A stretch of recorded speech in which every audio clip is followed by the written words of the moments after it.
میرے انتہائی محترم بزرگوں، دوستوں، عزیزوں، تمام شرور کا سبب اللہ یا اللہ کی مخلوق کے ساتھ بدگمانی ہے،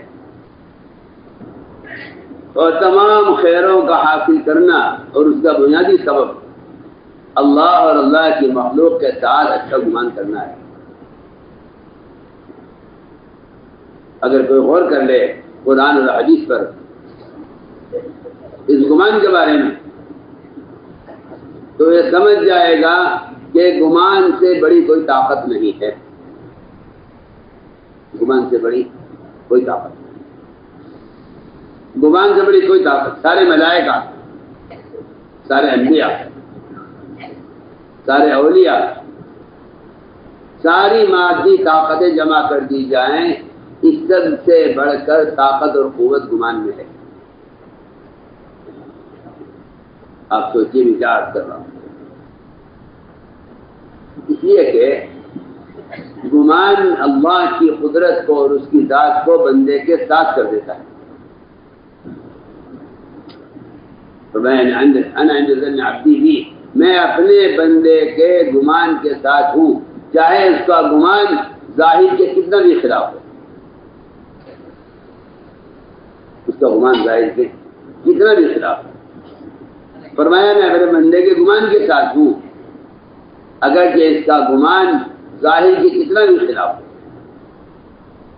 کائنات کی جتنی بھی شکلیں ہو سکتی ہیں، چھوٹی یا بڑی، اگر بندہ ان سب کے خلاف گمان کر لے تو اللہ تعالیٰ ان سب پر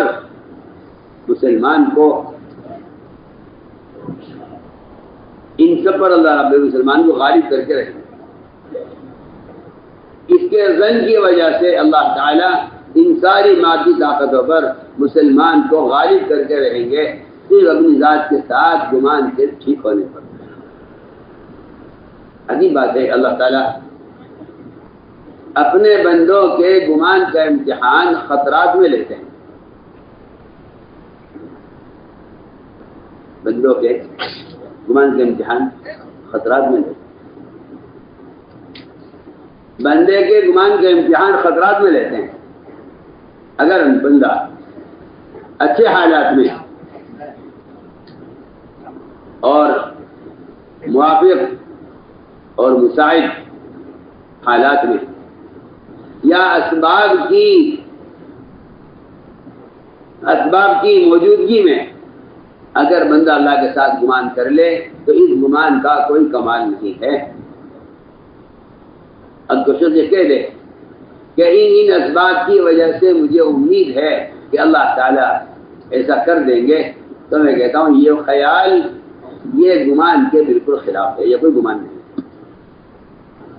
تمہارا اللہ سے گمان کرنا کسی شکل کے ہوتے ہوئے یہ گمان کی حقیقت نہیں ہے،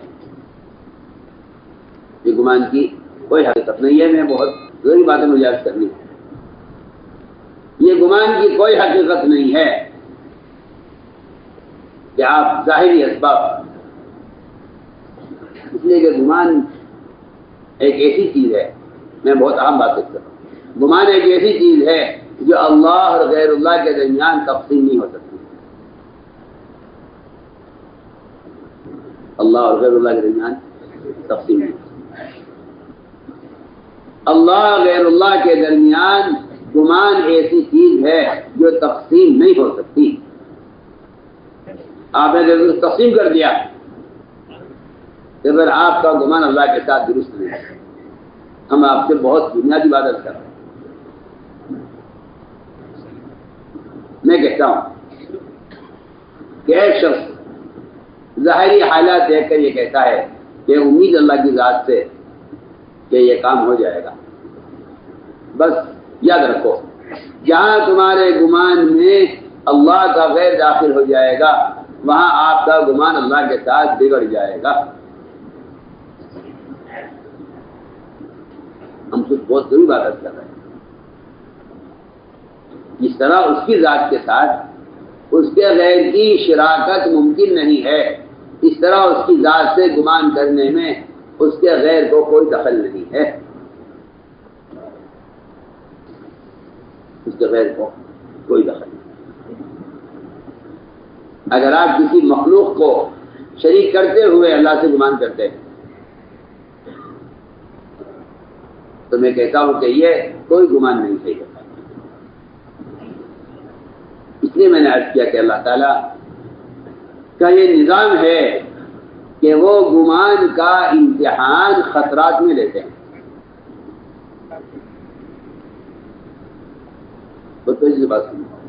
گمان کے امتحان خطرات میں لیتے ہیں. جب نبی ظاہری تمام اسباب کے اعتبار سے پوری طرح مایوس ہو جاتے ہیں اور خطرات اور جان کا نقصان سامنے نظر آ جاتا ہے، اس وقت اللہ تعالیٰ انبیاء کا امتحان لیتے ہیں کہ اس وقت ان کا ہمارے ساتھ کیا گمان ہے. ابراہیم علیہ السلام کو جب آگ میں ڈالا گیا، اللہ تعالیٰ نے اس وقت ابراہیم علیہ السلام کے گمان کا امتحان لیا اور انتہائی سخت ترین اور انتہائی خطرناک موقع پر جبرائیل اکیلے نہیں بلکہ سمندروں کے فرشتے کو اور پہاڑوں کے فرشتے کو لے کر حاضر ہوئے اور یہ کہا کہ بتائیے اس وقت آپ کی کیا حاجت ہے اور اس وقت ہم آپ کی کس کام آ سکتے ہیں. یہ گمان تھا ابراہیم علیہ السلام کا کہ اللہ ہمیں ضائع نہیں کریں گے. ہمیں اللہ کا گمان اس پر مجبور کرتا ہے. اللہ کے گمان کا تقاضا یہ ہے کہ ہمیں آپ کی حاجت نہیں. اللہ کے گمان کا تقاضا یہ ہے کہ ہمیں آپ کی حاجت نہیں. اما الیک فلا، یہ جملے جو کہلوایا ہے یہ گمان کی طاقت ہے جو جبرائیل کی قوت کا اور جبرائیل کی استعانت اور اس کی مدد کا انکار کروا رہا ہے. میں عرض کرنا چاہتا ہوں کہ جب گمان اللہ کے ساتھ درست ہو جاتا ہے تو یہ بات صرف ابراہیم علیہ السلام کے لیے نہیں بلکہ دجال کے زمانے کا مسلمان بھی اگر دجال کی آگ میں اللہ کے ساتھ گمان ٹھیک کر کے داخل ہو جائے تو روایت میں ہے کہ اللہ تعالیٰ دجال کے زمانے کے مسلمان کے لیے آگ کو اس طرح ٹھنڈا کریں گے جس طرح ابراہیم علیہ السلام کے لیے نمرود کیا کو ٹھنڈا کیا ہے. آپ ابتدا سے انتہا تک دیتے ہیں. یہ گمان اپنی جگہ اپنی حالت پر ہے، زبانیں جتنی چاہے بدل جائے. گمان مجھے گمان عرض کرنا ہے کہ حسن ظن کے ساتھ کیا خیریں ہیں اور بدگمانی کے ساتھ کیا شر ہے مجھے عرض کرنا ہے. گمان ایک ایسی طاقت ہے جس کے مقابلے میں ساری مادی طاقتیں فیل ہیں. چنانچہ اللہ تعالیٰ ایسے حالات بنا دیتا ہے دنیا میں ایمان والوں کے لیے جس میں ان کے ایمان کا اور ان کے گمان کا امتحان ہوتا ہے. اور ایمانی گمان ہے. ایمانی گمان ہے اللہ سے بدگمان ہونا صرف کافر کا مزاج ہے. مومن اللہ سے بدگمان نہیں ہو سکتا.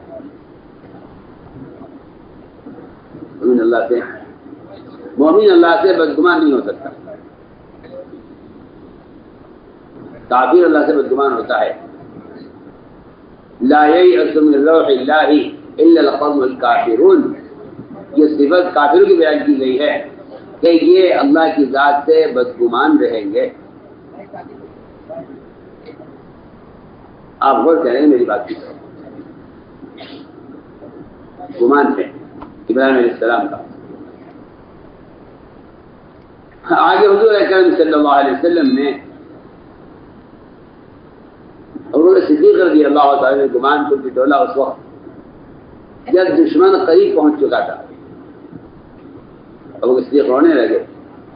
کہا ابو بکر اس وقت تمہارا کیا گمان ہے اس ذات کے بارے میں جو ہمارے ساتھ تیسرا ہے.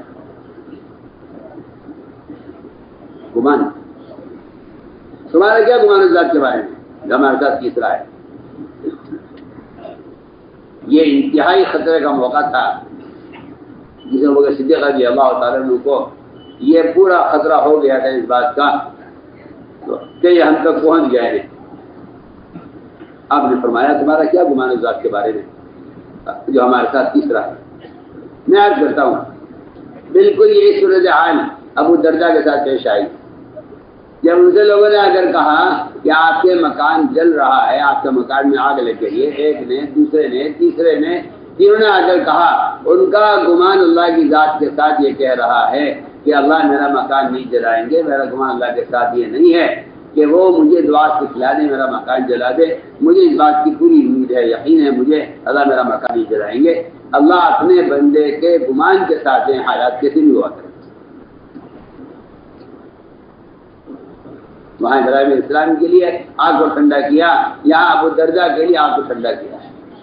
میں تو آپ کو مثالیں عرض کر رہا ہوں کہ کون کون سے مواقع ہیں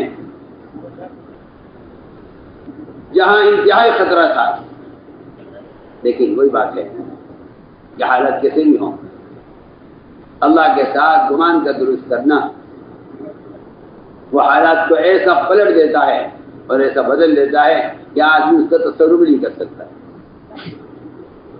تو گمان کا امتحان اور گمان کا کمال خطرات میں ہے. میں عرض کرتا ہوں اگر بندہ اسباب کے اعتبار سے یہ امید کر لے کہ یہ زمین اتنا غلہ دے گی, یہ باغ اتنا پھل دے گا, یہ بھینس اتنا دودھ دے گی, تو میں تو آپ سے بے تکلف کہتا ہوں اور حقیقت عرض کر رہا ہوں کہ جو لوگ اپنے اسباب کی پیداوار کو اور اپنے اسباب کی آمدنی کو اپنے اندازے سے محدود کر لیتے ہیں وہ بھی اللہ سے بدگمان ہیں.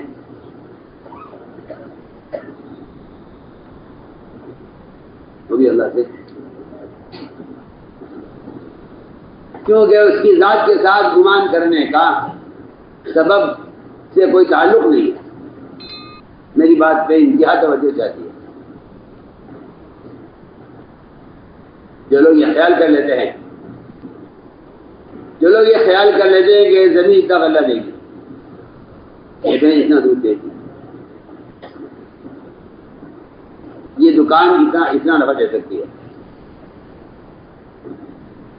یہ بھی اللہ سے بدگمان ہے. یہ بھی اللہ سے بدگمان ہے. لیکن میں کہہ چکا ہوں, آپ سے دوبارہ کہہ دیتا ہوں کہ اللہ کے ساتھ گمان کرنے میں سبب کا کوئی دخل نہیں ہے. جو اللہ سے گمان کرنے میں اسباب کو داخل کر لے گا وہ اللہ سے بدگمان ہو جائے گا, کیونکہ گمان سبب اور خالق اسباب کے درمیان گمان تقسیم نہیں ہو سکتا. میں بہت کام کی بات آپ سے عرض کر رہا ہوں.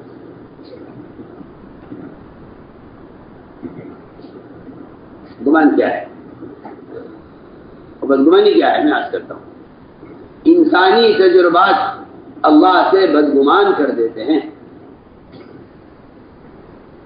انسانی تجربات اللہ سے بدگمان کر دیتے ہیں. آپ بیماریوں سے موت کا تجربہ کر لیں.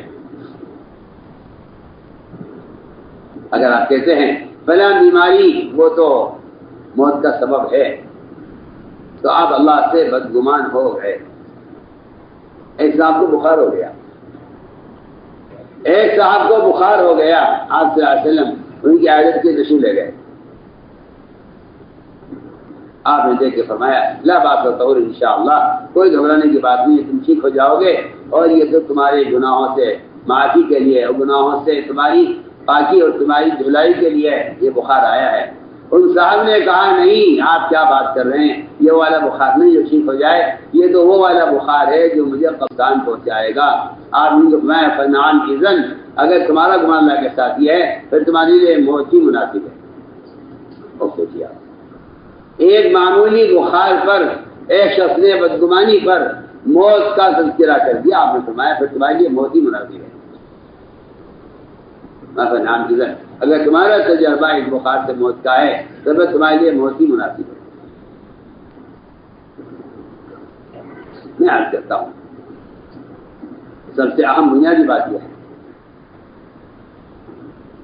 کہ بندہ اللہ کے ساتھ گمان ٹھیک کرے، بندہ اللہ کے ساتھ گمان ٹھیک کرے۔ اللہ کے ساتھ گمان بگڑ گیا تو یہ دنیا میں پریشان رہے گا، اور اللہ کی ذات کے ساتھ اور اللہ کے غیر سے گمان کرنا اس کو فقیر بنا دے گا، اس کو فقیر بنا دے گا۔ اس نے فرمایا کہ سب سے پہلا کام یہ ہے کہ مومن اللہ کے ساتھ اپنے گمان کو ٹھیک کرے، اللہ کے ساتھ اپنے گمان کو ٹھیک کرے، مومن اللہ کے ساتھ اپنا گمان ٹھیک کرے۔ دوسری بات یہ ہے کہ جو درجہ اللہ کے ساتھ گمان ٹھیک کرنے کا ہے وہ درجہ اللہ کی مخلوق کے ساتھ بھی گمان ٹھیک کرنے کا ہے۔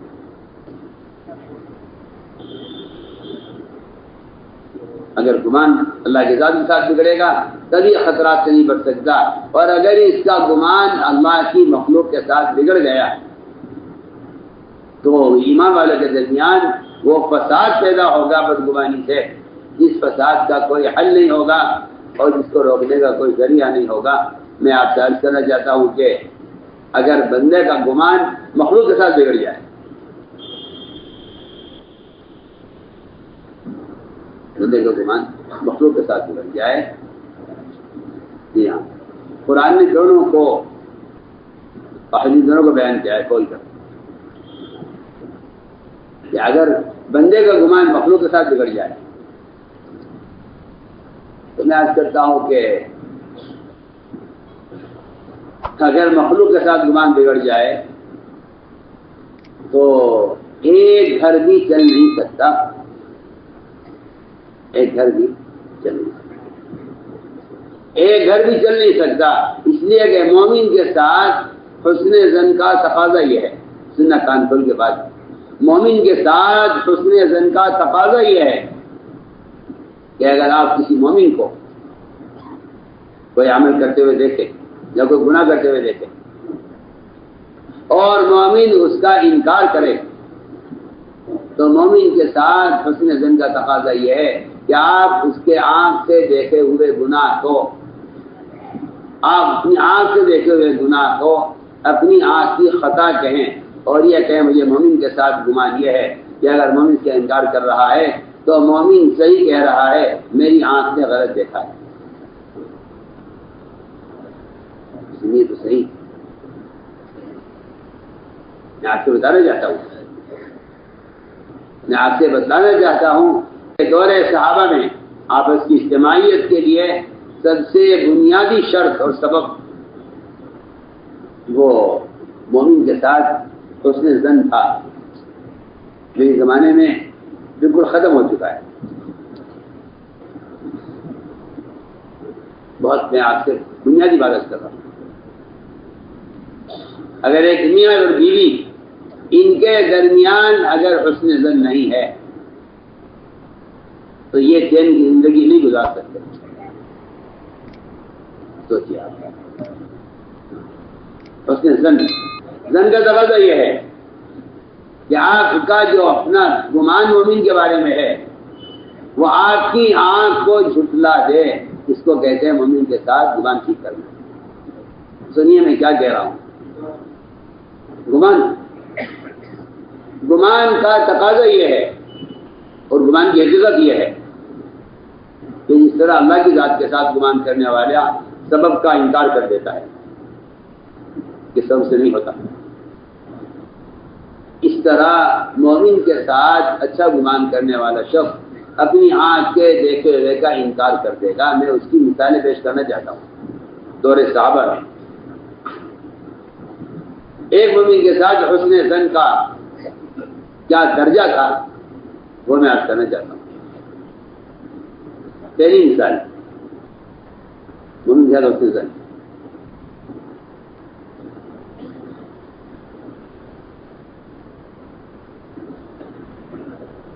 عبداللہ بن رواحہ رضی اللہ تعالیٰ عنہ رات کو بیوی کے پاس سے اٹھے اور باندی کے پاس سے رہے، میں نے ایک وعدہ کیا آپ سے، ایک گھرانہ صرف دو میاں بیوی کا، اس گھر کا نظام، ان کا آپس کا اتفاق، ان کی آپس کی محبت باقی نہیں رہ سکتی اگر یہ ایک دوسرے کے بارے میں اس درجے تک اپنے گمان کو درست نہ کریں، اس درجے تک کہ یہ اپنی آنکھ کے دیکھے ہوئے کا انکار کر دیں گمان کی وجہ سے، اس کے بغیر ایک گھر نہیں چل سکتا۔ آپ ان بدگمانی کے ساتھ اتنا بڑا دعوت کا نظام عالمی سطح پر چلا لیں، یہ ناممکن بات ہے۔ ہم آپ سے کچھ کہنا چاہتے ہیں، آپ مثال پر غور کریں، اس مثال پر غور کریں جو میں بیان کر رہا ہوں، مخلوق کے ساتھ گمان۔ چنانچہ وہ اٹھے بیوی کے پاس سے، باندھی ہوا بھی زمانے میں بیویوں کی طرح اپنی خواہش کو پورا کرنے اور اپنی حاجت کے پورا کرنے کے لیے وہ باندھی کے پاس چلے گئے۔ بیوی کی آنکھ کھلی، اس نے دیکھا کہ شوہر بستر پر نہیں ہے، کہاں گئے؟ رات کو اٹھی تلاش کیا تو دیکھا تو وہ باندھی سے صحبت کر رہے تھے، اپنی آنکھوں سے دیکھا بیوی، جو غصہ ہے کہ مجھے چھوڑ کر وہاں کیوں گئے۔ غصہ اتنا آ گیا کہ وہ اٹھی اور اس نے چھرا نکالا اور چھرا لے کر اس ارادے سے آئی کہ یہ چھرا میں شوہر کے سینے میں گھسا دوں گی آج، تو غصے میں تھی۔ ادھر چھرا تلاش کیا، یہ باندھی سے فارغ ہو چکے تھے۔ بیوی سے پوچھا، مریم کیا بات ہے، تو کیوں چھرا لے کے کہاں جا رہی ہے، کیا بات پیش آ گئی آج رات کو؟ بیوی نے کہا، میں اگر تمہیں وہاں دیکھ لیتی جہاں تم تھے تو میں سینہ چھرا تمہارے سینے میں گھسا دیتی۔ شوہر نے کہا، تم نے مجھے کہاں دیکھ لیا؟ شوہر نے کہا، تم نے مجھے کہاں دیکھ لیا؟ بیوی نے کہا، تم باندھی کے ساتھ نہیں تھے۔ نے کہا، دیکھو ایک بات سنو، یہ تو ناممکن بات ہے کہ اللہ کے رسول صلی اللہ علیہ وسلم کسی امتی کو، کسی مومن کو کسی کام سے روک دیں، پھر بھی مومن اللہ کے نبی کی نافرمانی کرے، ایسا تو نہیں ہو سکتا نا، کہ ایسا تو نہیں ہو سکتا۔ یہ دیکھو بات سنو، اللہ کے رسول صلی اللہ علیہ وسلم نے جنابت کی حالت میں، غسل کی حاجت میں قرآن کی تلاوت سے منع کیا ہے۔ اس کی بات تو مانتی ہو کہ ہاں مانتی؟ میں تمہیں قرآن پڑھ کر سناتا ہوں، اس سے تمہیں یقین ہو جائے گا کہ میں غسل کی حاجت پر اور میں نہیں ہوں۔ انہوں نے قرآن نہیں پڑھنا تھا ان کو، انہوں نے عربی کی کچھ اشعار پڑھ دیے۔ بیوی کو قرآن پڑھی ہوئی نہیں تھی، بیوی یہ سمجھی کہ یہ قرآن پڑھ رہے ہیں، انہوں نے عربی کا اشعار پڑھ دیے۔ اتانا رسول اللہ یتلو کتابہ کما لاح مسلم الفیض ساتع اتا بالہدى بعد العمى وقلوبنا به موقنات انما قال واقع یبیت یجافی جنبه عن فراشه اذا استثقلت بالمشرکین المضاجع۔ یہ اشعار انہیں پڑھے، جس کا خلاصہ یہ تھا کہ حضور اکرم صلی اللہ علیہ وسلم اللہ کی کتاب قرآن کی تلاوت کرتے ہوئے ہماری طرف آئے، اور آپ کا قرآن اور آپ کا دین وہ سورج سے زیادہ روشن اور سورج سے زیادہ واضح ہے۔ آپ ہدایت کا راستے لے کر آئے ہمارے اندھے پن کے بعد، اور ہمیں آپ کی ہر بات کا دل سے یقین ہے کہ جو آپ نے فرمایا ہے وہ ہو کر رہے گا۔ آگے وہ یہ بھی کہہ گئے اپنے شہر میں کہ کافر اور مومن کے درمیان، مشرک اور مومن کے درمیان رات کے قیام اور تہجد کا فرق ہے۔ سنیے تہجد کو ہلکا سمجھنے والے سنیں، تہجد کو ہلکا سمجھنے والے سنیں کہ مومن کافر کے درمیان رات کے قیام کا فرق ہے۔ مومن کافر کے درمیان رات کے قیام کا فرق ہے۔ دو آیتیں قرآن کی ایسی ہیں جس سے معلوم ہوتا ہے کہ مومن کافر کے درمیان رات کے قیام کا بھی فرق ہے۔ جی ہاں، قرآن یہ کہتا ہے قل تمتع بکفرک قلیلا انک من اصحاب النار، یہ کافر کے بارے میں آیت ہے. قل تمتع بکفرک انک من قل تمتع بکفرک قلیلا انک من اصحاب النار. کافر کے بارے میں اللہ فرما رہے ہیں قرآن میں کہ تو اپنے کفر کے وجہ سے کچھ دن دنیا میں مزے اڑا لے، پھر تیرا ٹھکانہ جہنم ہے. اگلی آیت یہ ہے امن ہوا قانت آناء اللیل ساجدا وقائما یحذر الآخرہ ویرجو رحمت ربہ. آپ ان دو آیتوں کو غور کریں، ان میں کافر کے متعلق یہ فرمایا جا رہا ہے. بیان کو لائک، شیئر اور چینل کو سبسکرائب کرنا مت بھولیے.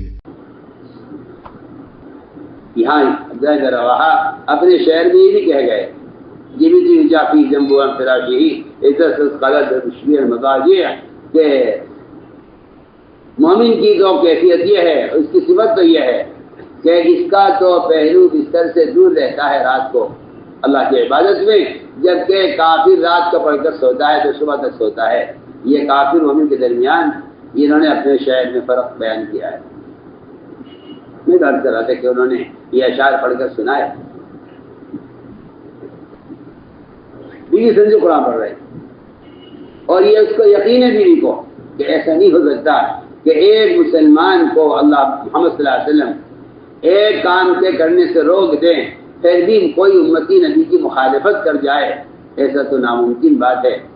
یہ کہتی ہے کہ میں نے آپ کی بات کا یقین کر لیا ہے اور میرا گمان آپ کی بات کے بارے میں میرا گمان درست ہے اور مجھے آپ کے ساتھ اچھا گمان ہے کہ آپ نے ایسا نہیں کیا ہے، میری آنکھ نے غلط دیکھا ہے. میری آنکھ میں سوچیے آپ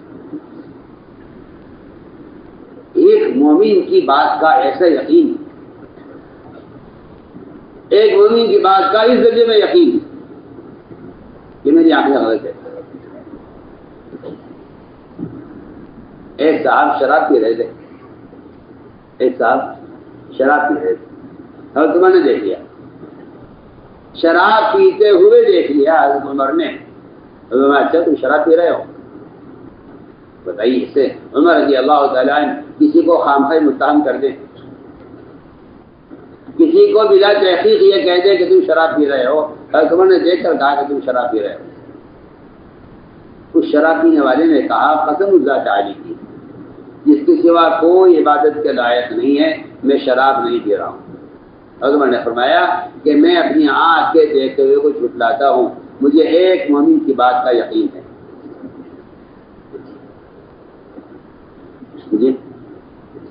مجھے مومن کی بات کا یقین ہے، میں بھی آنکھ کے دیکھتے ہوئے کو جھٹلاتا ہوں، مجھے مومن کی بات کا یقین ہے. تو مومن جھوٹ نہیں بول سکتا. اگر شراب پینے والا قسم کھا کر یہ کہہ رہا ہے کہ میں نے شراب نہیں پی تو مجھے آپ کی بات کا یقین ہے اور میری آنکھ نے غلط دیکھا ہے، میں آپ کی بات کو قبول کرتا ہوں. یہ جب یہ بات عثمان نے اس وقت کہی ہے جب ان کو کسی نے آ کر شراب پینے والے کی خبر نہیں کی تھی، انہوں نے شراب پینے والے کو خود دیکھا تھا. شراب پینے والے کو خود دیکھا. میرے دوستوں مجھے عرض کرنا ہے کہ مومن کے بارے میں بدگمانی اس کا جو فساد ہے، اس لیے کہ سوال اس بات کا ہے کہ بدگمانی کی ابتدا کہاں سے ہوتی ہے؟ بدگمانی کی ابتدا کہاں سے ہوتی ہے؟ بدگمانی جو پیدا ہوتی ہے وہ شیاطین کے وساوس سے پیدا ہوتی ہے. شیاطین کے وساوس سے بدگمانی پیدا ہوتی ہے. ساری بدگمانیاں مومن کے بارے میں یا اللہ کی ذات کے بارے میں یہ صرف شیطان کا کام ہے کہ وہ مومن کے دل میں مومن کی طرف سے بدگمانی پیدا کرتا ہے. پھر اس بدگمانی پر تجسس ہوتا ہے. اس بدگمانی پر تجسس ہوتا ہے. تجسس آدمی جب کرتا ہے جب اس کے دل میں کوئی بات بیٹھ جاتی ہے کسی کے بارے میں تو پھر وہ اس کی تحقیق میں لگ جاتا ہے کہ تحقیق کرو کہ ایسا ہے یا نہیں. لوگ کہتے ہیں کہ ایک ایسا آدمی جس کی بات کا انکار نہیں کیا جا سکتا، اور ایک ایسا نورانی چہرے والا آدمی جو جھوٹ نہیں بول سکتا، اور ایک ایسا معتبر شخص جس کی بات کی تصدیق کی جائے گی، اس نے ہم سے کہا ہے کہ فلاں صاحب نے یہ کیا ہے۔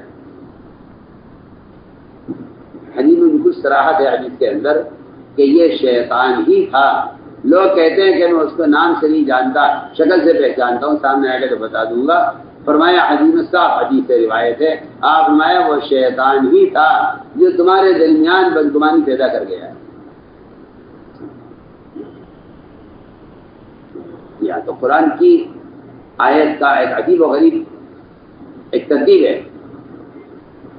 پہلے فرمایا اجتنبوا کثیر من الظن، کہ بدگمانی سے بچو۔ آگے فرمایا ولا تجسسوا، کہ بدگمانی کی وجہ سے تجسس مت کرو۔ تجسس ایک ایسا مرض ہے کہ جب کوئی شخص، میں بہت اہم کہہ رہا ہوں، آگے کوئی شخص کسی کی اصلاح کے ارادے سے بھی تجسس کرے گا تو ایسا شخص حدیث کی کے الفاظ میں مفسد کہا گیا ہے، مصلح نہیں کہا گیا ہے، چاہے وہ پیر ہو، چاہے وہ شیخ ہو، چاہے وہ امیر ہو، چاہے وہ استاد ہو، چاہے وہ باپ ہو، چاہے وہ شوہر ہو۔ میں کہتا ہوں جتنے بڑے رشتے ہو سکتے ہیں تربیت کرنے والوں کے، اگر ان کی طبیعت میں تجسس ہے تو یہ مصلح نہیں کہلائیں گے، بلکہ حدیث کے الفاظ میں ان کو حدیث مفسد کہا گیا ہے۔ سنیے رسول میں کیا بول رہا ہوں، اور چیزیں بھی کیا کہہ رہا ہوں۔ پیر ہو، شیخ ہو، امیر ہو، شوہر ہو، باپ ہو، کسی کا کوئی مربی ہو، اگر وہ اصلاح کی غرض سے بھی آپ کے عیب کو دیکھنا چاہتا ہے تو حدیث نے فرمایا کہ یہ آدمی فساد پھیلانے والا ہے، اصلاح کرنے والا نہیں۔ آپ سوچیے،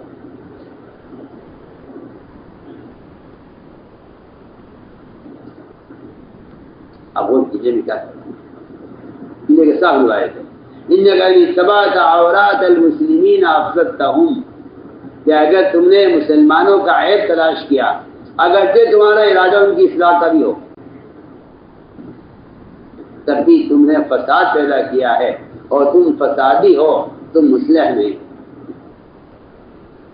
اللہ کا نظام عجیب ہے، اللہ تعالیٰ کا عجیب نظام ہے۔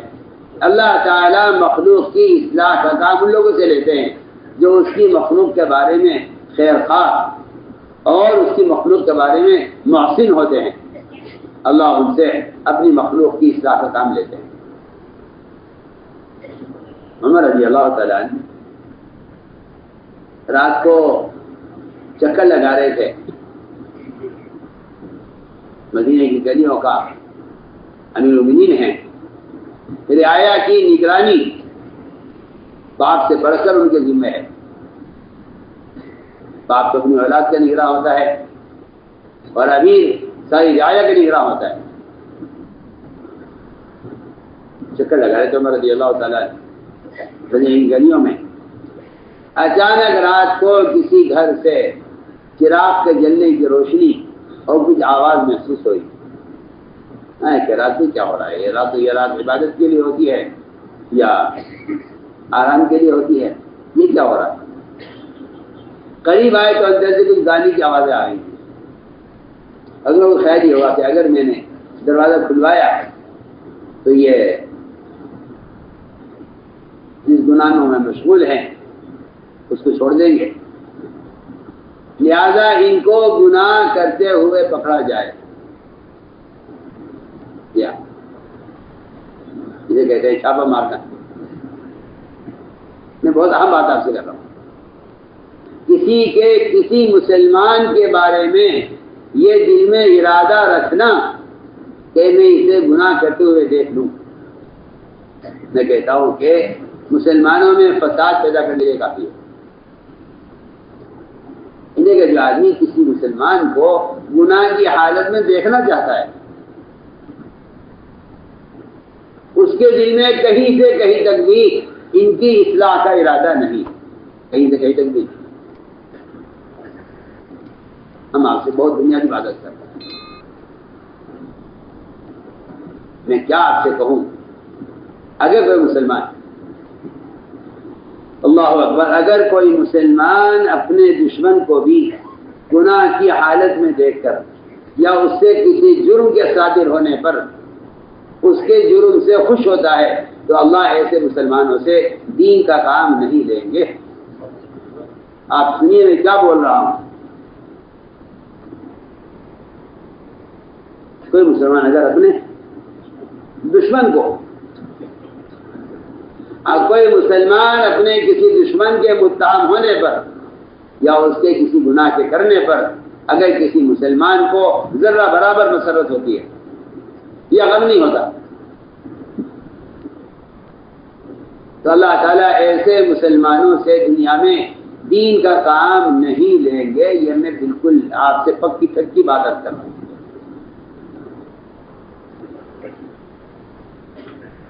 لوگ دعائیں کراتے ہیں، اللہ ہم سے کام لے لے، اللہ ہم سے کام لے لے۔ میں کہتا ہوں اللہ کے کام لینے کی شرائط پوری کرو، جن نے ایک شرط ہے بنیادی کہ اگر آپ کے دل میں ذرہ برابر بھی اس بات کا ذرہ برابر بھی خیال ہے کہ آپ کا دوست نہیں، آپ کا دشمن، وہ کسی گناہ میں پکڑا جاتا یا کسی جرم میں پکڑا جاتا اور آپ کو اس سے خوشی ہے تو آپ یاد رکھیے گا کہ اللہ تعالیٰ ایسے لوگوں سے اپنی مخلوق کی اصلاح کا کام نہیں دیتے۔ میں عرض کر رہا تھا عمر رضی اللہ تعالیٰ عنہ دیوار کھلان کر داخل ہوئے، اندر دیکھا تو ایک بڑے میاں شراب پی رہے تھے اور ایک گانے والی ناچنے والی وہ ناچ رہی تھی، گا رہی تھی۔ بڑے میاں عمر رسیدہ تھے، انہیں معلوم نہیں ہو سکا، حضرت عمر ان کے قریب تک پہنچ گئے۔ اچانک انہیں نظر پڑی کہ عمر گھر کے اندر موجود ہے۔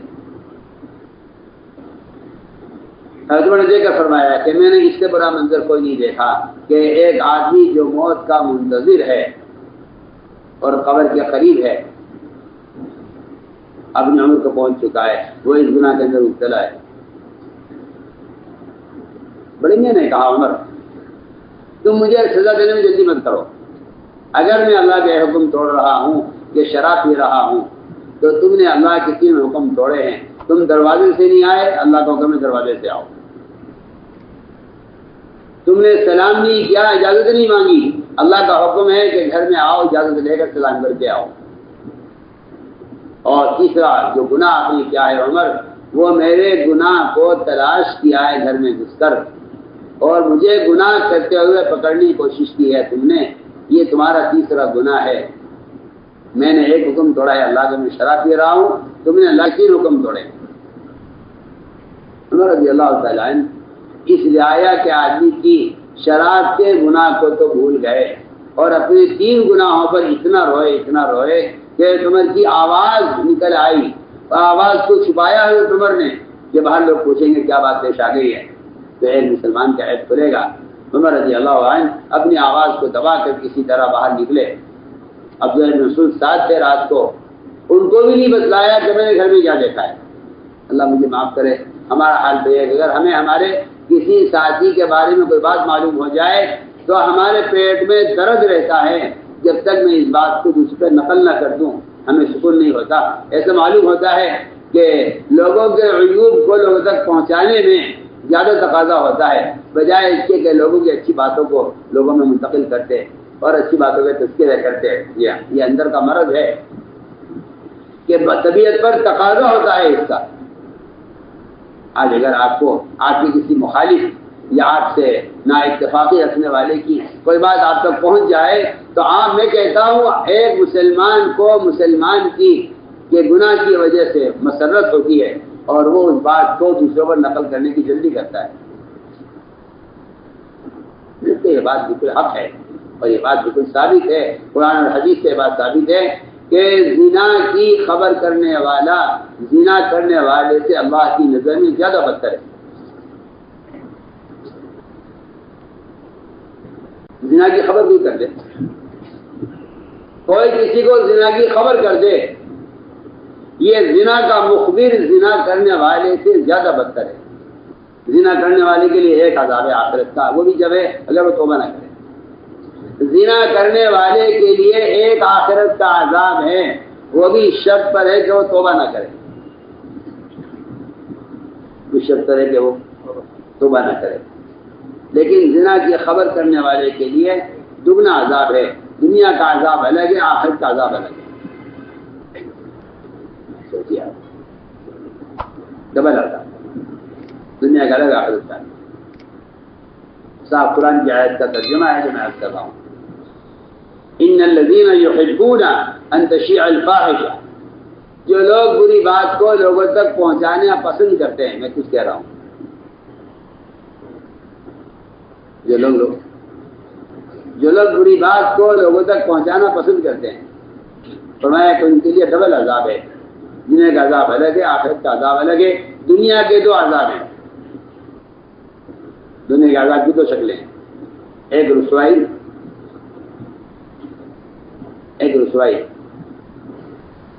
اللہ اکبر، اس لیے کہ جو شخص اللہ کے کسی بندے کو رسوا کرنے کا ارادہ کر لیتا ہے، اللہ تعالیٰ اس شخص کی رسوائی کا فیصلہ کر دیتے ہیں۔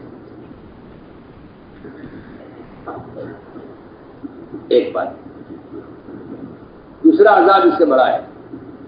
دوسرا عذاب یہ ہے کہ زنا کی خبر یا کسی عیب کی خبر کرنے والا آدمی مرے گا نہیں جب تک وہ خود اس گناہ کو نہ کر دے۔ کیا آپ سے عرض کروں، میں بہت واضح بات عرض کر رہا ہوں۔ آپ دیکھیں گے بعض لوگ بڑھاپے کی عمر کو پہنچ کر ایسا گناہ کرتے ہیں جو گناہ نے جوانی میں نہیں کیا ہے، اور یہ اس بات کی دلیل ہے کہ جو مسلمان کسی مسلمان کے عیب کو کھولتا ہے وہ مرنے سے پہلے اس عیب میں مبتلا ہو کر رہے گا، مرنے سے پہلے اس عیب میں مبتلا ہو کر رہے گا۔ تو میں نے عرض کیا کہ یہ بہت غور کرنے کی چیزیں ہیں۔ تو میں نے عرض کیا کہ عمر رضی اللہ تعالیٰ عنہ اس بات کو ایسا چھپا گئے کہ انہوں نے قریب والوں سے بھی اس کو ذکر نہیں کیا۔ بڑے میاں نے حضرت کے آنے چھوڑ دیا کہ جب بھی جائیں گے سب کے سامنے بات کھلے گی۔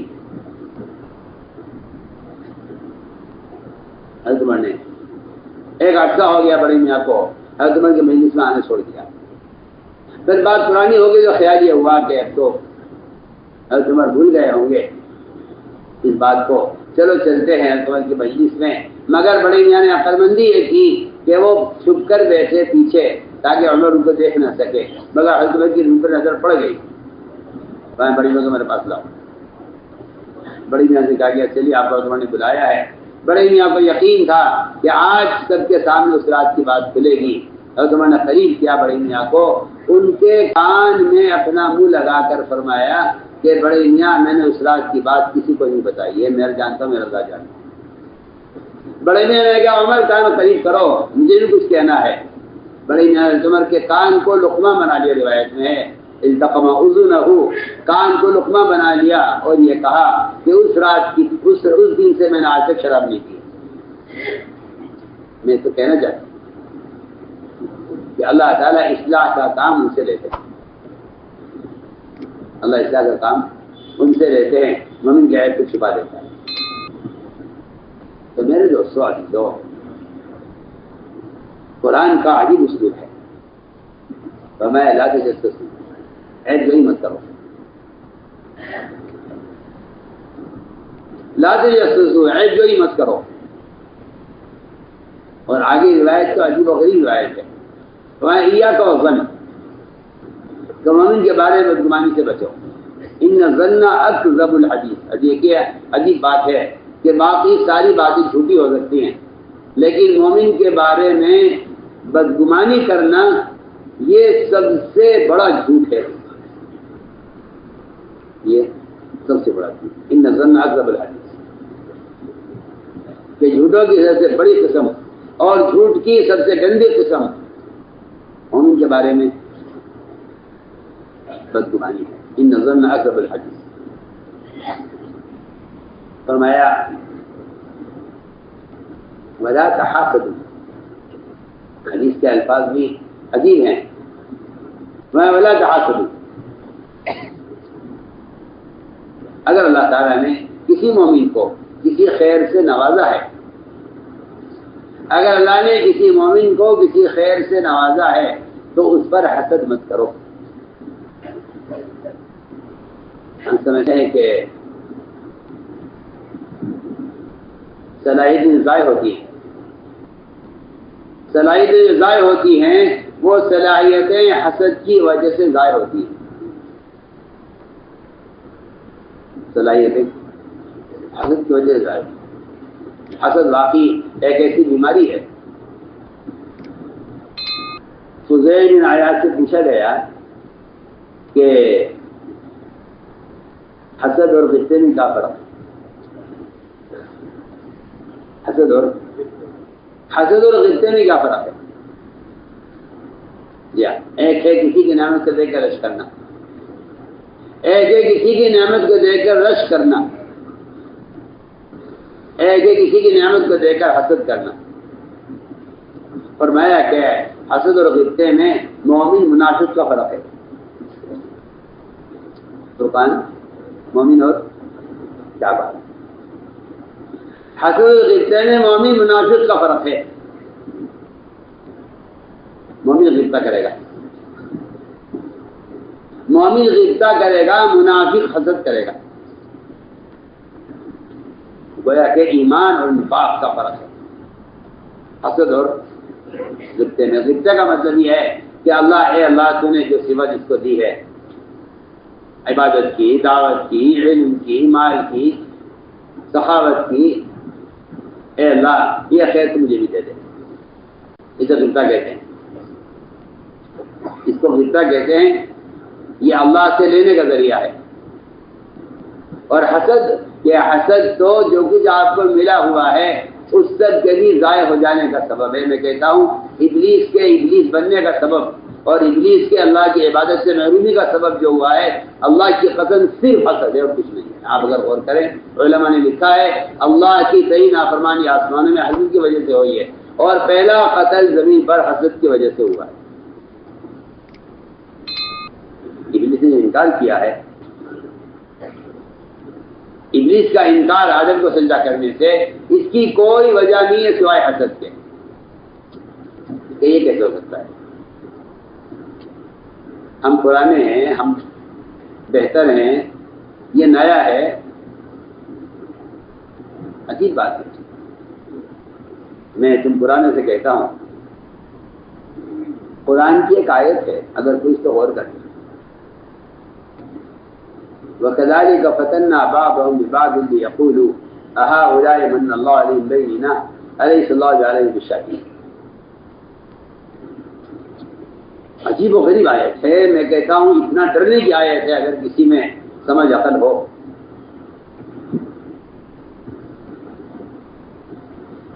وَكَذَلِكَ فَتَنَّا بَعْضَهُمْ بِبَعْضٍ لِيَقُولُوا أَهَٰؤُلَاءِ مَنَّ اللَّهُ عَلَيْهِمْ بَيِّنَةً أَلَيْسَ اللَّهُ بِعَلِيمٍ بِالشَّاكِرِينَ۔ فرمایا اللہ تعالیٰ نے کہ ہمارا یہاں ایمان اس طرح ہے، امتحان اس طرح بھی ہوتا ہے۔ وَكَذَلِكَ فَتَنَّا بَعْضَهُمْ بِبَعْضٍ، کہ ہم نے بعض کو بعض سے آزمایا، آزمائش میں ڈالا ہے۔ کیا آزمائش؟ آزمائش یہ ہے کہ ہم کسی خیر سے کسی کو نوازیں گے۔ سنیے آپ، ہم کسی خیر سے کسی کو نوازیں گے، علم کی خیر سے نوازیں گے، مال کی خیر سے نوازیں گے، عہدے کی خیر سے نوازیں گے، عمارت کی خیر سے نواز دیں گے۔ بلکہ میں کہتا ہوں کہ جو اصل بنیادی بات ہے کہ ہم کسی کو نبوت کی خیر سے نوازیں گے. چنانچہ مشرکین نے آپ صلی اللہ علیہ وسلم کے نبوت پر جو حسد کیا ہے، اس حسد کی وجہ سے وہ اسلام سے محروم رہے. مشرکین اسلام کی نعمت سے محروم رہے. آپ پڑھیے قرآن، آپ پڑھیے سیرت. ابو جہل نے یہ کہا تھا، میں بہت اہم بات ہے، ابو جہل نے یہ کہا تھا کہ محمد کی بات بالکل صحیح ہے، حق ہے، سچ ہے. سنیے آپ ابو جہل کی بات. ابو جہل کا کہنا یہ ہے کہ ان کی بات سچ ہے، حق ہے. یہ جو کچھ کہہ رہے ہیں ان کی بات شعر سے، کسی کے کلام سے، کاہنوں کے کلام سے ملتی نہیں ہے. ان کا کلام بہت اعلیٰ ہے، ان کی بات بہت اونچی ہے، اور یہ جو کچھ کہہ رہے ہیں سب کچھ حق ہے. مجھے ایمان لانے میں صرف یہ رکاوٹ ہے کہ نبی ہمارے خاندانی کیوں نہیں. یہ ابو جہل کا بیان ہے. جی ہاں، میں آپ سے بہت اہم بات کر رہا ہوں. اگر یہ نبی ہمارے خاندان کے ہوتے تو ہم ایمان لے آتے، لیکن کیونکہ نبوت ہمارے خاندان میں نہیں ہوئی ہے اس لیے میں ان کو نبی نہیں مانتا. مجھے ان کی نبوت پر یہ حسد ہے. اس حسد نے ابو جہل باقی رکھا، مشرک باقی رکھا. یہ صرف اس لیے ایمان نہیں لایا کہ نبوت آپ کے خاندان میں، کہ ہمارا خاندان میں کیوں نہیں. ہاں نہیں پڑھی ہوئی ہے سیرت، نقل کیا ہے. ابو جہل کے اسلام نہ لانے کی وجہ یہ نہیں ہوئی کہ اس کو اسلام سے انکار تھا. اس کے تو الفاظ یہ ہیں، تو غور کریں. بہت مزے کی بات میں آپ سے کرتا ہوں. حسد، کیونکہ اس نے کہا یہ دارالندوا تمہارا میٹنگ ہال اور تمہارے پاس رہو، ہم نے برداشت کر لیا. سپاہی تمہارے پاس رہو، ہم نے برداشت کر لیا. کعبے کی دیکھ بھال، اس کی نگرانی، اس کی صفائی ستھرائی، اس کی مرمت، اس پر مال خرچ کرنا اور اس کی دیکھ بھال کرنا تمہارے قبیلے کے پاس، ہم نے اس کو برداشت کر لیا. لیکن ہم اس کو برداشت نہیں کریں گے کہ نبی تمہارے خاندان میں. سوچیے، حسد نے ابو جہل کو مومن نہیں ہونے دیا، اور حسد نے ابلیس کو ابلیس بنایا. یہ میں اصل بات کہہ رہا تھا. پھر اللہ تعالیٰ کا نظام یہی ہے کہ وہ حق کے راہ میں چلنے والوں کا امتحان لینے کے لیے بعض مرتبہ بعض والوں کو آگے بڑھا دیتے ہیں. بعض والوں کو آگے بڑھا دیتے ہیں تو اس پر لوگ اعتراض کرتے ہیں. اس پر لوگ اعتراض کرتے ہیں. میں آپ سے بہت کام کی باتیں کر رہا ہوں. اس پر لوگ اعتراض کرتے ہیں کہ آپ نے ہمارے ہوتے ہوئے ہمارے بعد والوں کو آگے کیوں بڑھایا.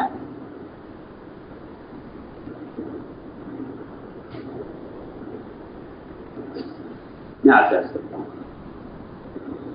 اللہ کی بے نافرمانی آسمان میں ہوئی ہے، وہ حسد کی وجہ سے ہوئی ہے. ابلیس کو حسد ہوا کہ آدم کو مسجد ملائکہ کیوں بنایا جائے. آدم کو مسجد ملائکہ کیوں بنایا جائے. ہم پرانے ہیں. حضور اکرم صلی اللہ علیہ وسلم نے ایک یمنی تلوار نکالی.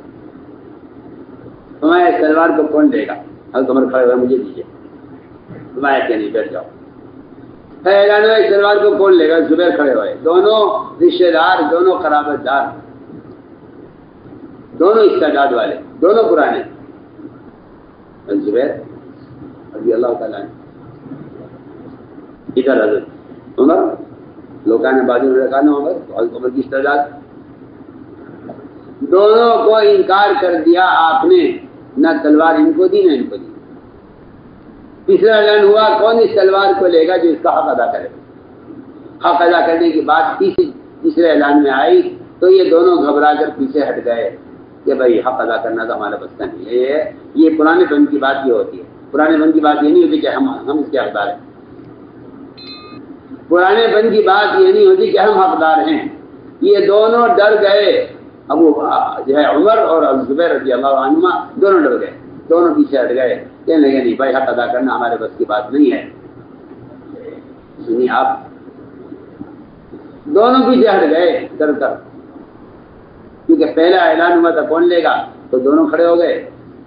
جب اعلان یہ ہوا اس کا حق کون ادا کرے گا, تو دونوں ڈر کے پیچھے ہٹ گئے. پیچھے اعلان پر ابو دجانہ کھڑے ہوئے, ایک عام صاحب ایسا مجھے یہ تلوار اور بتائیے اس کا حق کیا ہے. آپ نے فرمایا کہ اس تلوار کا حق یہ ہے کہ یہ مومن کو چھوئے گی نہیں اور کافر سے چوکے گی نہیں. کافر سے مومن کو چھوئے گی اور کافر سے چوکے گی, دشمن سے چوکے گی نہیں اور مومن کو چھوئے گی نہیں, اس کا حق ہے. ابو دجانہ کو آپ نے وہ تلوار دی ان دونوں کے ہوتے ہوئے, دونوں بڑے دونوں پرانے. ابو دجانہ کو تلوار دی. ابو دجانہ تلوار کو لے کر میدان کی طرف بڑھے. تو زبیر رضی اللہ تعالیٰ عنہ, اس لیے کہ دو قسم کے لوگ ہوتے ہیں, دو قسم کے لوگ ہوتے ہیں, اللہ مجھے معاف فرمائے. ایک قسم ہوتی ہے جو اس راستے میں خواہش کی بنیاد پر چلتے ہیں.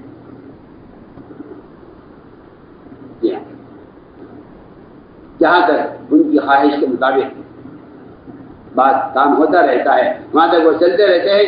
جہاں تک کام ان کی طبیعت کے خلاف ہو جاتا ہے وہاں وہ میدان چھوڑ دیتے ہیں. وہاں میدان چھوڑ دیتے ہیں. میں آپ سے بہت کام کی باتیں کر رہا ہوں. وہ کہتے ہیں کہ بھائی ہماری مرضی کے مطابق نہیں ہوا ہے. میں سب آپ سے کہتا ہوں, منافقین کے سردار عبداللہ بن ابی بن سلول, اس نے اپنی چاہت کے مطابق کام نہ ہونے کی وجہ سے اپنی جماعت کی خود تشکیل کی ہے. ان نے کہا جمعی رائے والے میرے ساتھ ہو جائیں. اشتراک یہاں سے ہوتا ہے. اشتراک یہاں سے ہوتا ہے. اشتراک یہاں سے ہوتا ہے. اس نے یہ کہا کہ جو میرے رائے والے ہیں وہ میرے ساتھ ہو جائیں. اجتماعی دعا ہوتی ہے جہاں آدمی اپنی رائے کو بھلا کر فیصلے کا تابع ہو جاتا ہے, وہاں اجتماعیت ہوتی ہے. جہاں کے رائے پر اصرار ہوتا ہے وہاں اشتراک کی تشکیل ہوتی ہے. شاید میری بات کو سمجھے. وہاں اشتراک کی تشکیل ہوتی ہے. وہاں اشتراک کی تشکیل ہوتی ہے. بتاؤ جی ہمارے ساتھ کون تیار ہے؟ چنانچہ 300 آدمیوں کی جو ٹولہ بنا عبداللہ بن ابی کے ساتھ, اس کی بنیادی وجہ یہ تھی کہ اس کی چاہت کے مطابق فیصلہ ہوا نہیں, تو اس نے اپنی جماعت کی الگ تشکیل کی. تو میں اس کو بتانا چاہتا تھا کہ ایک مزاج ہوتا ہے کہ بھائی جب ہمیں چیز ملی نہیں تو پھر ہمیں ایک طرف ہو جانا چاہیے. سنیے آپ, یہاں آپ صلی اللہ علیہ وسلم نے حضرت عمر زبیر کو تلوار نہیں دی اور تلوار ابو دجانہ کو دی. ابو دجانہ اس تلوار کو لے کر جب بڑے میدان کی طرف, تو زبیر رضی اللہ تعالیٰ عنہ وہ ناراض ہو کر گھر نہیں بیٹھ گئے, بلکہ وہ ابو دجانہ کے پیچھے پیچھے میدان میں اترے. ابو دجانہ کے عمل کو دیکھا اور دیکھ کر یہ کہا اللہ و رسول اعلم, کہ اللہ جانتے ہیں, اللہ کے رسول جانتے ہیں کون سا کام کس سے لینا ہے. یہاں سے آپ غور کیجئے کہ ابو دجانہ ایک عام صحابی زبیر رضی اللہ عنہ ان کے پیچھے چل رہے ہیں، ان کے جو ہے ان کے کام کو دیکھنے کے لیے. میدان میں اترو، میدان میں اترو. اگر تم پر ایک ایسا کالا غلام جس کا سر پچکا ہوا ہو اور بدشکل ہو، اگر وہ تم پر ذمہ دار بنا دیا جائے تو تم اس کے ساتھ اس کے تابع ہو کر چلو. یا لوگ ایسے موقعوں پر کسی کو فیل کرنے یا کسی کو پیچھے کرنے کے لیے اس کے عیوب بیان کرتے ہیں، اس کے عیوب بیان کرتے ہیں. میں یاد آیا مجھے، میں ایک ملک میں شورا بنا رہا تھا، ایک ملک کی، تو مشورے کے دوران صاحب کھڑے ہوئے، کہنے لگے کہ شورا میں آنے کے لیے یا کسی آدمی کو شورا میں لینے کے لیے اس کے اندر کیا کمالات، کیا صفات ہونی چاہیے، اور کون کون سی خاص طور پر ایسی چیزیں ہیں جو اس کے اندر نہ ہونی چاہیے. انہوں نے سوال کیا. میں نے فوراً کہا پہلی شرط یہ ہے کہ وہ ذمہ دار یا شورا میں آنے والا آدمی فرشتہ ہونا چاہیے. یہ پہلی شرط ہے.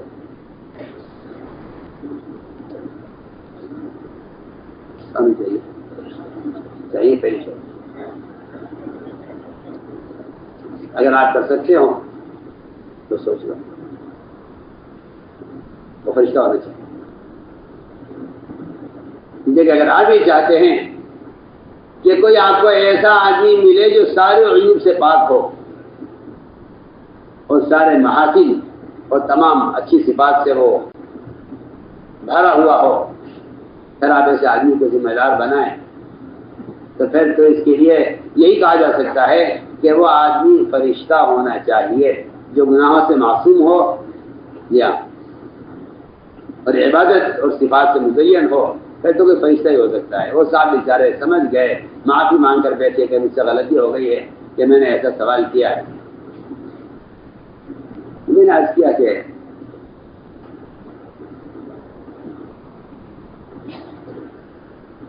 مومن کے بارے میں اچھا گمان، مومن کے بارے میں اچھا گمان. اور اگلی بات یہ ہے کہ اس کو ہمیشہ اللہ کی تقسیم سمجھنا چاہیے. یہ تقسیم اللہ کی ہے، تقسیم اللہ کی ہے، تقسیم اللہ کی ہے. اسے مخلوق کو کوئی دخل نہیں ہے، کیونکہ قرآن کی آیت بتاتی ہے کہ اللہ جانتے ہیں کہ اللہ کا اپنا کام کس سے لینا ہے.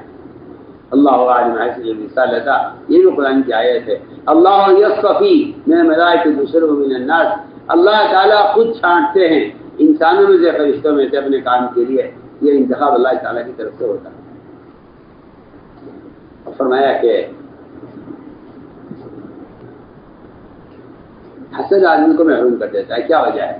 میں عرض کرتا ہوں، حسد کرنا اللہ کی تقسیم سے اختلاف کرنا ہے.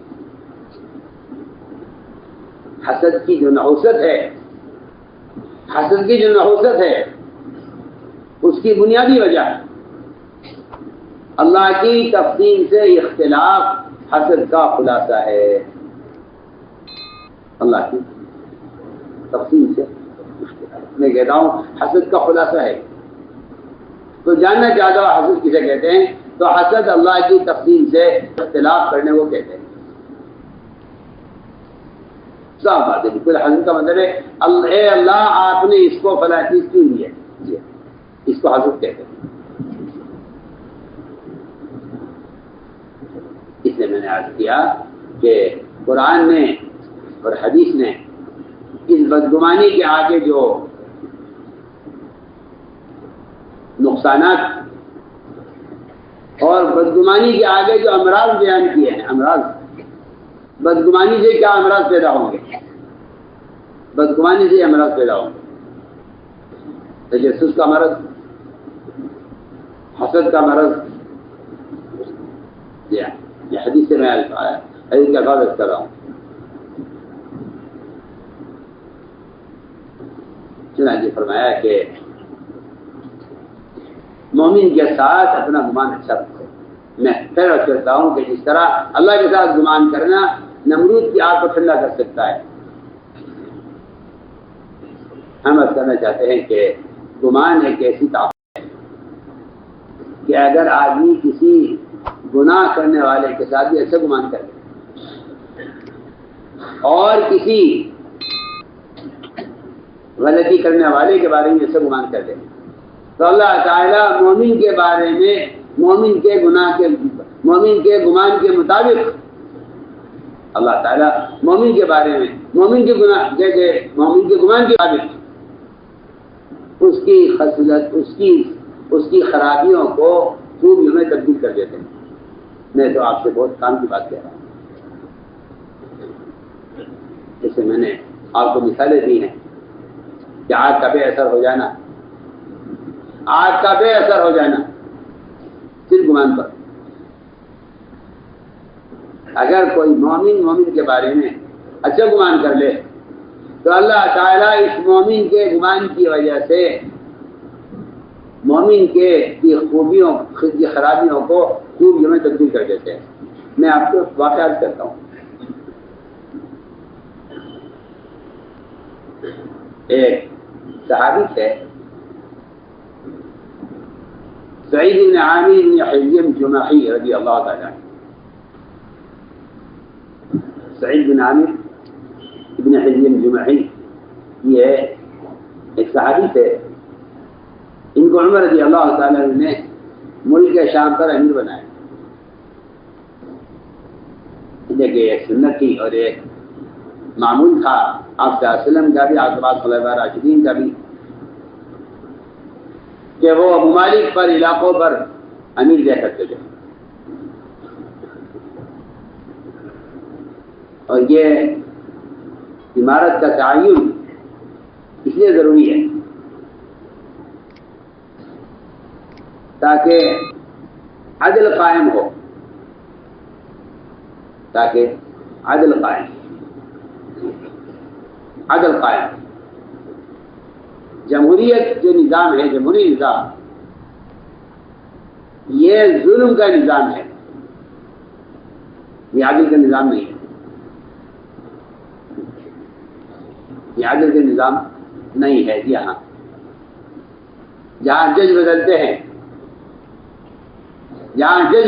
ہیں وہاں ظالم سے وکیل کہتا ہے کہ آج اس مہینے اپنا مقدمہ پیش مت کرنا، اس لیے کہ جج وہ دوسرا خیال کا ہے.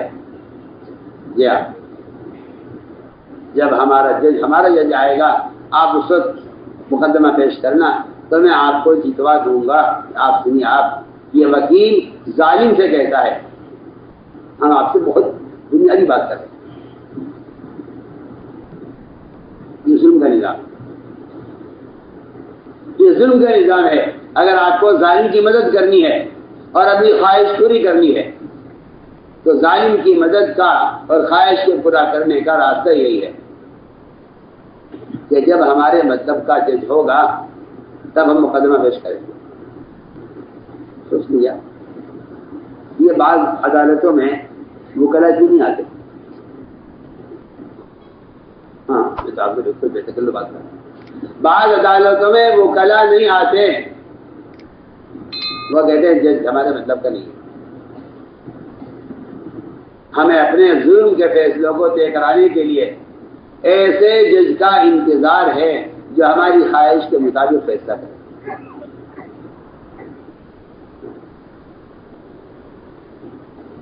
اسلام میں ایسے نظام کا کوئی تصور نہیں.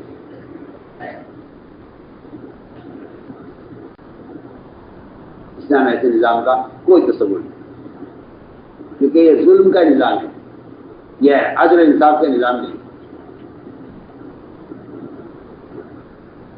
تو ہم نے عرض کیا کہ عمر رضی اللہ تعالیٰ عنہ ممالک کے عمرہ طے کرتے تھے. ان کو طے کیا ان کے شام پر امیر.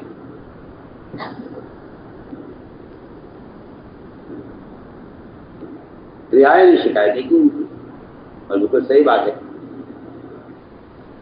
کہ اگر عمرہ جس کام کو ان کو معمور کیا گیا ہے اگر وہ اس میں یکسو نہیں ہیں تو وہ اپنے اقتدار اور اپنے اختیار سے ان کاموں کو انجام دیں گے جو کام ان کے کرنے کے نہیں ہیں.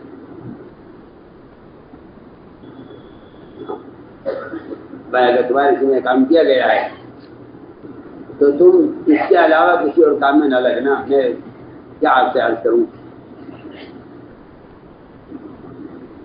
حضور اکرم صلی اللہ علیہ وسلم نے حضرت عثمان کو مکہ مکرمہ بھیجا.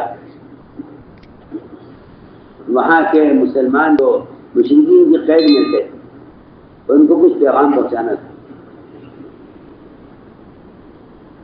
ان کو کچھ پیغام پہنچانا تھا. پہلے عمر کو دے دیا، عمر تم جاؤ اور کچھ پیغام. اور عمر چلی آدمی ہے، اللہ آپ کا حکم میں چلا جاتا ہوں، لیکن میری رائے یہ ہے کہ میرا تو وہاں کوئی رشتہ دار ایسا رہا نہیں ہے جو مجھے وہاں امن دے. بہتر یہ ہے کہ عثمان کو بھیجیے، عثمان کے وہاں رشتہ دار ہیں، یہ کام آسانی سے کر لیں گے. تو آپ نے عثمان کو طے کیا کہ عثمان تم جاؤ مکہ مکرمہ اور وہاں جو مشرکین کے قید میں مسلمان ہیں ان کو یہ پیغام پہنچا کے آؤ. عثمان آپ پہنچے. ان کے چچا کے بیٹے نے ان کو امان دی اور یہ کہا کہ آؤ میں تمہیں امان دیتا ہوں اور تم چلو بیت اللہ میں اور طواف کرو اور میری ذمہ داری ہے، تمہیں کوئی ہاتھ نہیں لگائے گا. عجیب قصہ ہے. جب عثمان سے ان کے چچا کے بیٹے نے ان کو امان دے کر ان سے بیت اللہ میں طواف کرنے کی درخواست کی تو عثمان نے یہ کہا کہ میں تو طواف کرنے کے لیے آیا نہیں ہوں، مجھے تو آپ صلی اللہ علیہ وسلم کام کے لیے بھیجا ہے، میں تو کام کر کے واپس چلا جاؤں گا. ادھر آپ صلی اللہ علیہ وسلم نے صحابہ کو بیعت کیا. حضرت عثمان اس بیعت میں شریک نہیں ہو سکے جبکہ بڑی اہم بیعت تھی، بڑی اہم بیعت. اس میں عثمان شریک نہیں ہو سکے کیونکہ تقاضے پر گئے ہوئے تھے.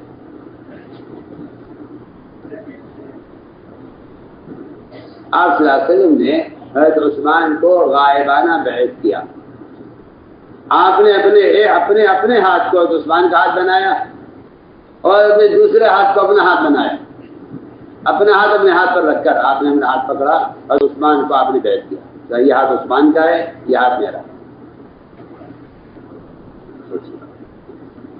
جو تم سونے والے تم بہت نقصان کر رہے ہیں اپنا، میں کتنی کام کی بات کر رہا ہوں. عثمان کو غائبانہ بیعت کیا. میں آپ کو یہ بات استخلاص جسے کہتے ہیں سب کہ آدمی کو اس کام کی ذمہ داری اٹھانے میں بہت سے جائز کام بھی چھوڑ دینے پڑیں گے. یہ نہیں کہ ہم تو یہ بھی کرتے ہیں یہ بھی کرتے ہیں، ٹھیک ہے.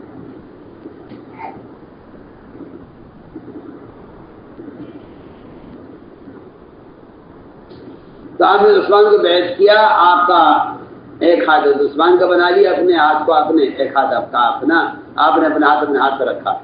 عثمان کو غائبانہ بیعت کیا. تو صحابہ نے کہا عثمان تمہیں تو واقعی مبارک ہو، یہاں تم بیعت بھی ہو رہے ہو اور وہاں بیت اللہ کا طواف بھی کر رہے ہو. میں کہنی عثمان ہمارے بغیر طواف نہیں کریں گے، عثمان وہ کام کریں گے ہی نہیں اس کام کو بھیجا نہیں گیا. اگر عثمان نے انکار کر دیا کہ نہیں میں طواف نہیں کروں گا کیونکہ میں جس کام کے لیے بھیجا گیا ہوں مجھے وہ کام کر کے واپس جانا ہے. میں اس طرح تک کہ استخلاص، اللہ اکبر، صحابہ کے استخلاص کے بڑے امتحان ہوئے، بڑے سخت امتحان ہوئے. صحابہ کے استخلاص کے بڑے سخت امتحان ہوئے. وہ 3 صحابہ جو تبوک میں جانے سے رہ گئے تھے، 50 رات ان کے استخلاص کی رگڑائی ہوئی ہے. دنیا میں کیا کہہ رہا ہوں، 50 رات ان کے استخلاص کی رگڑائی ہوئی. 50 رات ان کے استخلاص کی رگڑائی ہوئی ہے کہ ان میں استخلاص ہے یا نہیں. جبکہ وہ صحابہ ہیں جو کبھی کسی لقائی کے پیچھے نہیں رہے. 50 رات تک استخلاص کی رگڑائی ہوئی ہے. کیا سب سے بائیکاٹ کروا کے اور ان سے کلام سلام بند کرا کے اور پورے مدینے میں ان کو اچھوت اور نکو بنا کے اور سارے مدینے کو ان سے ناراض کر کے ان کے استخلاص کا امتحان ہو رہا ہے. کہ دیکھنا یہ ہے کہ اگر ان کا ساتھ یہ سب کچھ معاملہ ہو، جی ہاں، ان کی دل کو الگ کر دیا جائے ان سے اور کوئی ان کے سلام کا جواب نہ دے اور ان کا مکمل بائیکاٹ کیا جائے، ہم ان کو رگڑ کر دیکھنا چاہتے ہیں کہ ان میں استخلاص کتنا ہے. ان کا استخلاص کیا تھا؟ اللہ اکبر. ان کا استخلاص یہ تھا کہ ان حالات میں بادشاہ غسان کی طرف سے آنے والے خط کو تنور میں جلا کر بتلایا کہ ہمیں استخلاص اتنا ہے کہ اگر ہم آپس میں کتنا بھی اختلاف کر لیں لیکن ہم مدینہ چھوڑ کر کہیں چلے جائیں اور مرکزی مقام کو چھوڑ کے یہ نہیں ہو سکتا. چاہے جان چلی جائے، عزت چلی جائے، سارا مدینہ بائیکاٹ ہمارا کر لیں لیکن ہم مدینہ چھوڑ دیں گے اس بات پر کہ ہمارے اپنے ہم سے اختلاف کر لیا ہے اور دوسرے ہمیں بلا رہے ہیں. کیا یہ کام چھوڑ کے چلے جائیں گے؟ آپ کا مرکزی مقام سے کیا تعلق ہے، اس کی جانچ کے لیے میں بہت کام کی بات آپ سے کر رہا ہوں. اس کی جانچ کے لیے 50 رات ان کا کے ساتھ وہ حالات پیش آئے ہیں کہ کوئی برداشت نہیں کر سکتا. اس میں دیکھ لیجیے غسان بادشاہ کا خط آیا، جی ہم تمہارے ساتھ زیادتی کی ہے، تمہیں ذلیل کر دیا ہے، تو ہمارے پاس آ جاؤ، ہم تمہیں عہدہ بھی دیں گے، مال بھی دیں گے، عزت بھی دیں گے. اس کا غسان بادشاہ کا خط لانے والے کے سامنے تنور میں جلا کر اس کے خط کی اہانت کی ہے اور اس کی دعوت کی توہین کی ہے اور دوبارہ پڑھنے کا خیال نہ آئے اس لیے اس کو جلایا بھی. اسے کہتے ہیں استخلاص. اس کو کہتے ہیں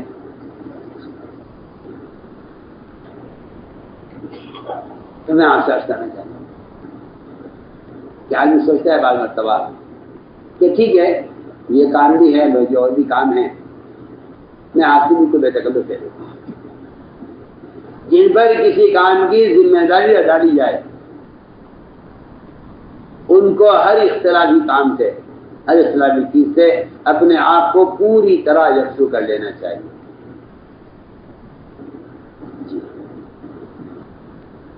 بھائی ٹھیک ہے، آپ کا کام بہت اچھا ہے، ہمیں آپ کے کام سے کوئی اختلاف نہیں ہے، لیکن آپ کا یہ مسئلہ ہے، آپ کسی اور سے اس بارے میں سوال کریں یا اپنا مسئلہ کسی اور کے پاس لے جائیں.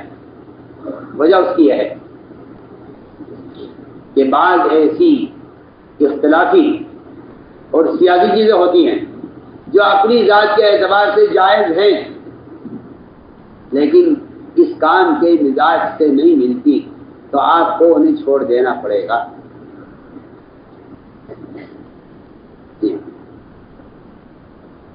ہم بات آپ سے کریں کیونکہ آپ کسی قوم، کسی قبیلے یا کسی ادارے کے کہ آپ کو ذمہ داری نہیں ہے، آپ پر ذمہ داری بے اعتبار امت کے مجموعے کے ہے. اگر آپ ذاتی مسائل میں، سیاسی مسائل میں دخل دیں گے تو آپ لوگوں کے درمیان مختلف ہو جائیں گے. اس سے آپ کی حیثیت وہ ایک مقابل کی بن جائے گی. دیکھیے میں آسان الفاظ میں عرض کرتا ہوں سمجھانے کے لیے کہ داعی کو غیر جانبدار رہنا چاہیے. داعی کو داعی کو غیر جانبدار رہنا چاہیے. کیا کسی جانب نہیں ہے. ہم ان کا ساتھ ہیں، ان کا ساتھ ہیں، ان کا ساتھ ہیں، ان کا ساتھ ہیں، ہمارے یہاں ہم سب کے ساتھ ہیں، ہم سب کے ساتھ ہیں، سب ہمارے ساتھ ہیں. ہاں اسی بات ہے، کیونکہ ہمیں ہر امتی مطلوب ہے. اس لیے ہمارے مشورے عدالت نہیں ہیں کہ آپ ذاتی جھگڑے لائیے مشورے میں کہ نہیں. ذاتی جھگڑے آپ کسی کو سالس بنائیے جائیے. کیا اصول ہے اس کام کا. کیا ہم ذاتی مسئلوں میں نہیں پڑھتے، ذاتی مسئلوں میں ہم نہیں پڑھتے. ایک شخص نے حضور اکرم صلی اللہ علیہ وسلم سے کہا کہ یا رسول اللہ، اس بکری بیچنے والے سے کہیے کہ قیمت کم کر دے، آپ کا حکم سے کر دے گا. ذاتی مسئلہ ہے. ایک آدمی کی اپنی بکری ہے جس میں چاہے بیچے، اسے اختیار ہے. اس نے کہا یا رسول اللہ حکم دیجئے اس کو، آپ اس کو حکم دیجئے کہ یہ بکری کی قیمت کم کر دے. آپ ایک دو ہاتھ اٹھا دیا آسمان کی طرف، فرمایا میں کل اللہ سے ظالم بن کر ملنا نہیں چاہتا. میرے کہنے سے یہ کم کر دے گا، اس کا نقصان ہو جائے گا. بکری کی قیمت ہو جائے گی، کم ہو جائے گی میرے کہنے سے، اس کا نقصان ہوگا. اللہ مجھ سے سوال کریں گے قیامت میں کہ آپ نے اس کی قیمت کیوں کم کروائی. جی ہاں، آپ صلی اللہ علیہ وسلم ذاتی مسئلے میں دخل نہیں کیا کرتے تھے. میں بہت کام کی بات آپ سے کر رہا ہوں. بعض موقع ایسے ہیں صحابہ نے آپ سے درخواست بھی کی کہ یا رسول اللہ یہ مغیث ہیں، یہ مغیث ہیں، بڑے بد شکل ہیں، کالے ہیں، ان کی بیوی کو ان سے نفرت ہے، ان کی بیوی کو ان سے نفرت ہے، اور یہ اپنی بیوی پر بیچارے بڑے عاشق ہیں، ان سے ان کو نفرت ہے. آپ ان کی بیوی کو بلائیں اور ان سے کہیں کہ یہ مغیث کو قبول کر لیں. آپ نمائیں، ہم کے بارے میں کوئی فیصلہ نہیں کریں گے. ہم تو کوئی فیصلہ نہیں کریں گے.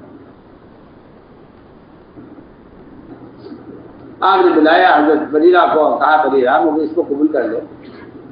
انہوں نے کہا یا رسول اللہ آپ کا حکم ہی رائے ہے. میں بھائی رائے ہے، ہمارا حکم نہیں. ہم ذاتی مسئلوں میں ہم حکم نہیں دیتے، ہماری رائے ہے. اور تو ایسا لگا کہ مجھے آپ کی رائے سے اتفاق نہیں. یہ سب لا حاجت لی فی، مجھے اس کی کوئی ضرورت نہیں. اگر حکم ہے حکم میں تو سر کٹا دیں گے، حکم کا تو انکار ہو نہیں سکتا. لیکن اگر آپ کی رائے ہے تو پھر میرا جواب یہ ہے کہ اگر آپ کی یہ رائے ہے تو مجھے اس رائے کو میں قبول نہیں کرتی آپ کی، اور مجھے میں اعتراض کرنا چاہتا ہوں کہ ذاتی مسئلوں میں نبی کے یہاں اتنی چھوٹ ہے کہ عورت نبی سے کہہ رہی ہیں کہ مجھے اس کی حاجت نہیں. اگر آپ کی رائے ہے، حکم ہے تو حکم پر تو گلا کٹوا دیں گے. اس کی کیا بات ہے؟ اس میں تو کوئی سوچنے کی گنجائش ہی نہیں ہے. جی ہاں،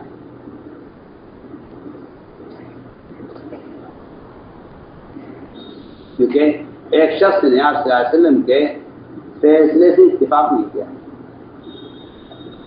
ایک شخص نے آپ کی فیصلے سے اتفاق نہیں کیا. اور عمر رضی اللہ تعالیٰ عنہ تلوار لے کر آئے اندر سے نکال کر، اور اس آدمی کا سر اڑا دیا جس نے کہا تھا کہ مجھے آپ کے فیصلے سے اتفاق نہیں. اس طرح آیت نازل ہوئی تھی کہ تیرے رب کی قسم وہ لوگ مومن نہیں ہو سکتے جو تیرے فیصلے کے بعد اپنے دل میں رائے باقی رکھیں، وہ مومن نہیں ہو سکتے.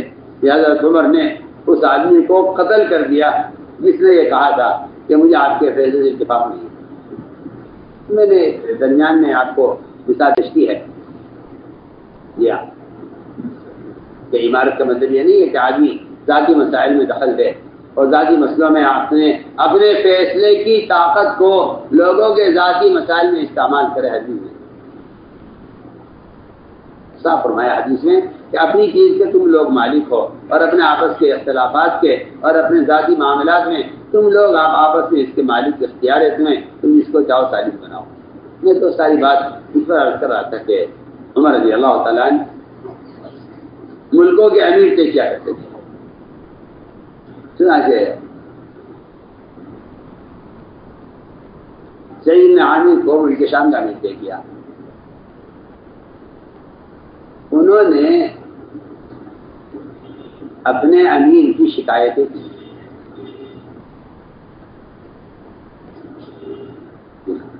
پہلی بات تو یاد رکھیں کہ اپنے امیر کی شکایت یا اپنے ساتھیوں کی شکایت کرنا یہ حدیث میں انتہائی برا اور اس پر سختی کے ساتھ مانے آتا ہے حدیث میں کہ مجھ سے کسی کی شکایت مت کرو. مجھے تو یاد پڑتا ہے کہ شاید روایت کے دونوں الفاظ ملتے ہیں. جس کو مستنبط کیا گیا ہے لا یبلغنی کے بھی ہے، لا یبلغنی بھی ہے.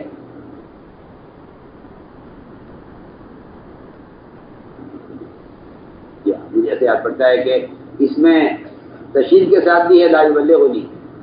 کوئی بھی ارادہ بھی مجھ پر میرے پاس کسی شکایت لے کر نہ آئے،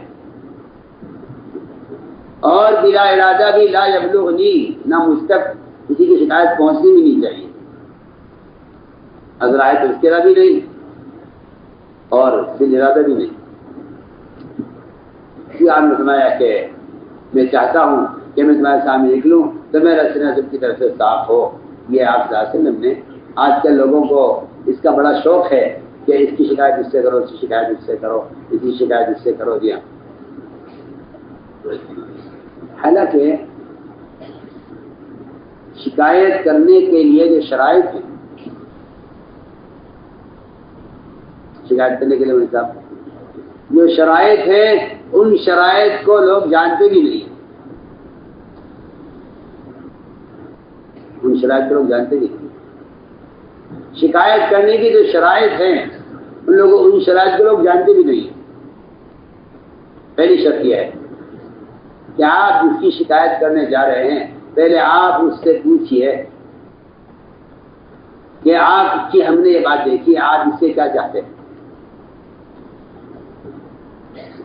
وہ کہتا ہے جی ہاں میں اس سے یہ چاہتا ہوں، اور وہ اس کی چاہت غلط ہے، تو دوسری شرط یہ ہے کہ آپ ایک مدت تک اللہ کے سامنے تنہائی میں اللہ سے رو کر اس کی اس غلطی کو اللہ سے کہہ کر صحیح کرائیں اور اس کی اصلاح کی اللہ سے دعائیں کریں. تیسری شرط یہ ہے کہ آپ اس کی اس غلطی کا کسی سے تذکرہ نہ کریں. چوتھی شرط یہ ہے کہ آپ اس کی غلطی کا تذکرہ ایسے آدمی سے کریں جس کے بارے میں آپ کو یقین ہو کہ وہ اس کی اصلاح کر سکتا ہے. اگر آپ کسی کی شکایت ایسے آدمی سے کر رہے ہیں جو اس کی اصلاح نہیں کر سکتا تو آپ غیبت کر رہے ہیں، شکایت نہیں کر رہے ہیں. یہاں غیبت شکایت میں فرق ہے. غیبت شکایت میں فرق ہے.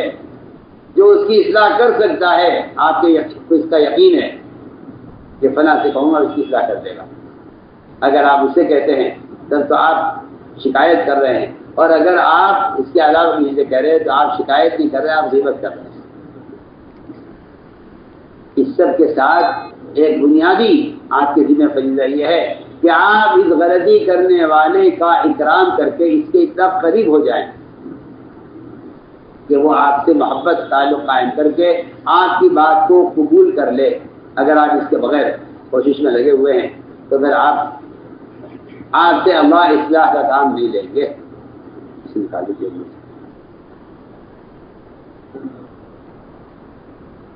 اللہ آپ اس طرح کام نہیں لیں گے. میں آپ سے بالکل صاف بات ہوں. ان شرائط کی لوگوں کو خبر بھی نہیں ہے.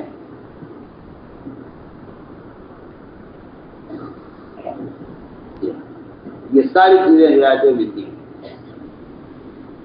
کہ آپ غلط کرنے والے کے لیے کتنا روئے اللہ کے سامنے. آپ غلط کرنے والے کی بات کی آپ نے اس سے کتنا تعلق قائم کیا آپ نے.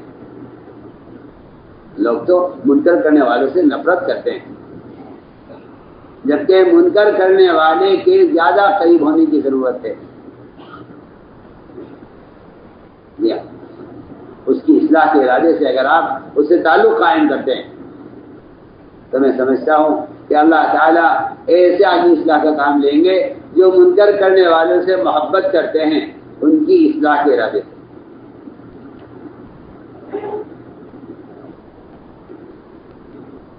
میں نے عرض کیا کہ شکایت حدیث میں اس کی بڑی سخت معنیت ہے، بڑی سخت معنیت ہے۔ آپ فرمایا کہ میرے پاس کوئی میرے ساتھی کی شکایت لے کر نہ آئے، میں چاہتا ہوں تمہارے سامنے لکھ لوں تو میرا سینہ سب کی طرف سے صاف۔ چنانچہ حضرت عمر کو بعد شکایتیں آئیں کہ جی آپ کے امیر صاحب ہیں یہاں ملک شام پر، اور ان کے اندر 4 ایسی خرابیاں ہیں جس سے ہم چاہتے ہیں کہ اس امیر کو معزول کر دیا جائے۔ کیا شکایت ہے؟ کہ جی شکایت تو یہ ہے کہ یہ رات کو دروازہ بند کرتے ہیں فجر تک، کسی کو سنتے نہیں ہیں، کوئی بات پیش آ جائے تو مسئلہ اچانک پیش آ جائے، جی ہاں بھئی رات سے لے کر صبح تک ملتے نہیں ہیں، دروازہ کھٹکھٹاؤ ان کا تو یہ جواب نہیں دیتے۔ ایک خرابی یہ ہے کہ یہ اچانک کسی دن بے ہوش ہو جاتے ہیں، یہ بیمار ہیں، ان کو بیپی کا دورہ پڑتا ہے، ہمیں ایسا نہیں چاہیے۔ ایک خرابی یہ ہے کہ سورج بلند ہو جاتا ہے، یہ اس وقت تک باہر نہیں نکلتے اور تاخیر سے آتے ہیں کام پر، لوگ انتظار کرتے رہتے ہیں، یہ دیر سے آتے ہیں، گھر سے بہت دیر سے نکلتے ہیں۔ دوسری شکایت یہ ہے کہ یہ مہینے میں ایک دن غائب رہتے ہیں، لہذا اس کو یہیں پہ تبدیل کیا جائے۔ یہ ساری شکایتیں سن کر عمر رضی اللہ تعالیٰ عنہ اللہ کے لیے متوجہ ہوئے، اے اللہ میں نے اس آدمی کو بہتر سمجھ کر اسے ملک شام پر امیر بنایا تھا، اے اللہ تو اس پر قادر ہے کہ میرا گمان اس کے بارے میں اچھا ہے، تو میرے گمان کے مطابق اس کی خرابیوں کو خوبیوں میں تبدیل کر۔ اب میں تو آپ سے شروع سے گمان کی بات کر رہا ہوں کہ گمان اگر آپ کو ٹھنڈا کر سکتا ہے تو کیا، میں تو آپ سے گمان کی بات کر رہا ہوں۔ عثمان رضی اللہ کے متوجہ ہوئے، دعا کی، اے اللہ میرا گمان تو اس کے بارے میں اچھا ہے کہ آدمی اچھا آدمی ہے، تو اس گمان کی لاج رکھ کر اپنی قدرت سے اس کی ساری خرابیوں کو، جس کے لوگ شکایتیں کر رہے ہیں، تو انہیں اس کی ساری خرابیوں کو خصلتوں میں اور اس کی برائیوں کو نیکیوں میں تبدیل کر دے، تو اس پر قادر ہے۔ یہ دعا عثمان نے مانگی۔ دیکھیں صحابہ کا اور سلف صالحین کا طریقہ یہ رہا ہے کہ جب کوئی ان کے پاس ان کی مخالف پارٹی کا آدمی آتا تھا، صحابہ کے آپس کے اختلافات مشہور ہیں، جب ان کے پاس ان کی پارٹی کا خلاف آدمی آتا تھا کوئی بات لے کر، تو وہ بجائے اپنے مخالف سے اپنے خلاف باتیں سننے کے بجائے وہ ان کے محاسن بیان کرنے لگتے تھے اور اللہ کی طرف متوجہ ہو جاتے تھے دعا میں۔ عجیب بات پیش آئی، امام شافعی رحمۃ اللہ علیہ کو ان کا ایک خاص تعلق والا وہ آیا اور کہنے لگا کہ جی وہ فلاں صاحب جو ہے وہ آپ کے بڑے خلاف ہیں اور وہ آپ کے بارے میں یوں کہتے ہیں، یوں کہتے ہیں، یوں کہتے ہیں، یوں کہتے ہیں، یوں کہتے ہیں، اور جو کچھ اس نے خلاف کہا تھا امام شافعی کے، اس آدمی نے امام شافعی کے سامنے سچا سب بیان کر دیا۔ آج کل ان کے اللہ معاف کرے، ایسے لوگوں کا بڑا اکرام کیا جاتا ہے، ایسے لوگوں کا مطلب بڑا اکرام، وہ ان کے معتمد خواص ہوتے ہیں، وہ ان کی خبر رساں ایجنسی ہوتی ہے، وہ ان کے خواص ہوتے ہیں، وہ ان کا بڑا اکرام کرتے ہیں، اتنا ہی نہیں بلکہ ان کو ہدایہ بھی دیتے ہیں، ان کو قریب رکھتے ہیں اور شکایت لانے والوں کو اپنا معتمد سمجھتے ہیں۔ میں کہتا ہوں شکایت لانے والے کو معتمد سمجھنا دشمن پالنا ہے. میں آپ سے کیا عرض کروں، ایک بادشاہ کے سامنے ایک شخص نے آ کر اپنی زبان میں غالباً ترکی زبان کی یا فارسی زبان کی، ترکی زبان میں تھا، اس نے اپنی زبان میں بادشاہ کو سخت گالیاں دی، بہت برا بھلا کہا، عیاش ہے اور ظالم ہے اور منصف نہیں ہے اور بہت کچھ کہا. بادشاہ سنتا رہا. بادشاہ کا وزیر خاص بڑا معتمد، وہ وزیر اس بادشاہ کے یہاں اس کا بڑا مقام تھا اور یہ اس کا بڑا معتمد اور رازدار وزیر تھا. یہ اس زبان کو جانتا تھا. بادشاہ نے کہا وزیر سے ترجمہ کرو یہ کیا کہہ رہا ہے. وزیر نے کہا کہ جناب عالی یہ آدمی آپ کے خلاف یہ کہہ رہا ہے، یہ کہہ رہا ہے، یہ کہہ رہا ہے، یہ کہہ رہا ہے، یہ کہہ رہا ہے. سارا ترجمہ وزیر نے صحیح ترجمہ اس رعایا کے آدمی کا بادشاہ کے سامنے کر دیا. بادشاہ نے قلم اٹھایا اور وزیر کو وزارت سے معزول کر دیا.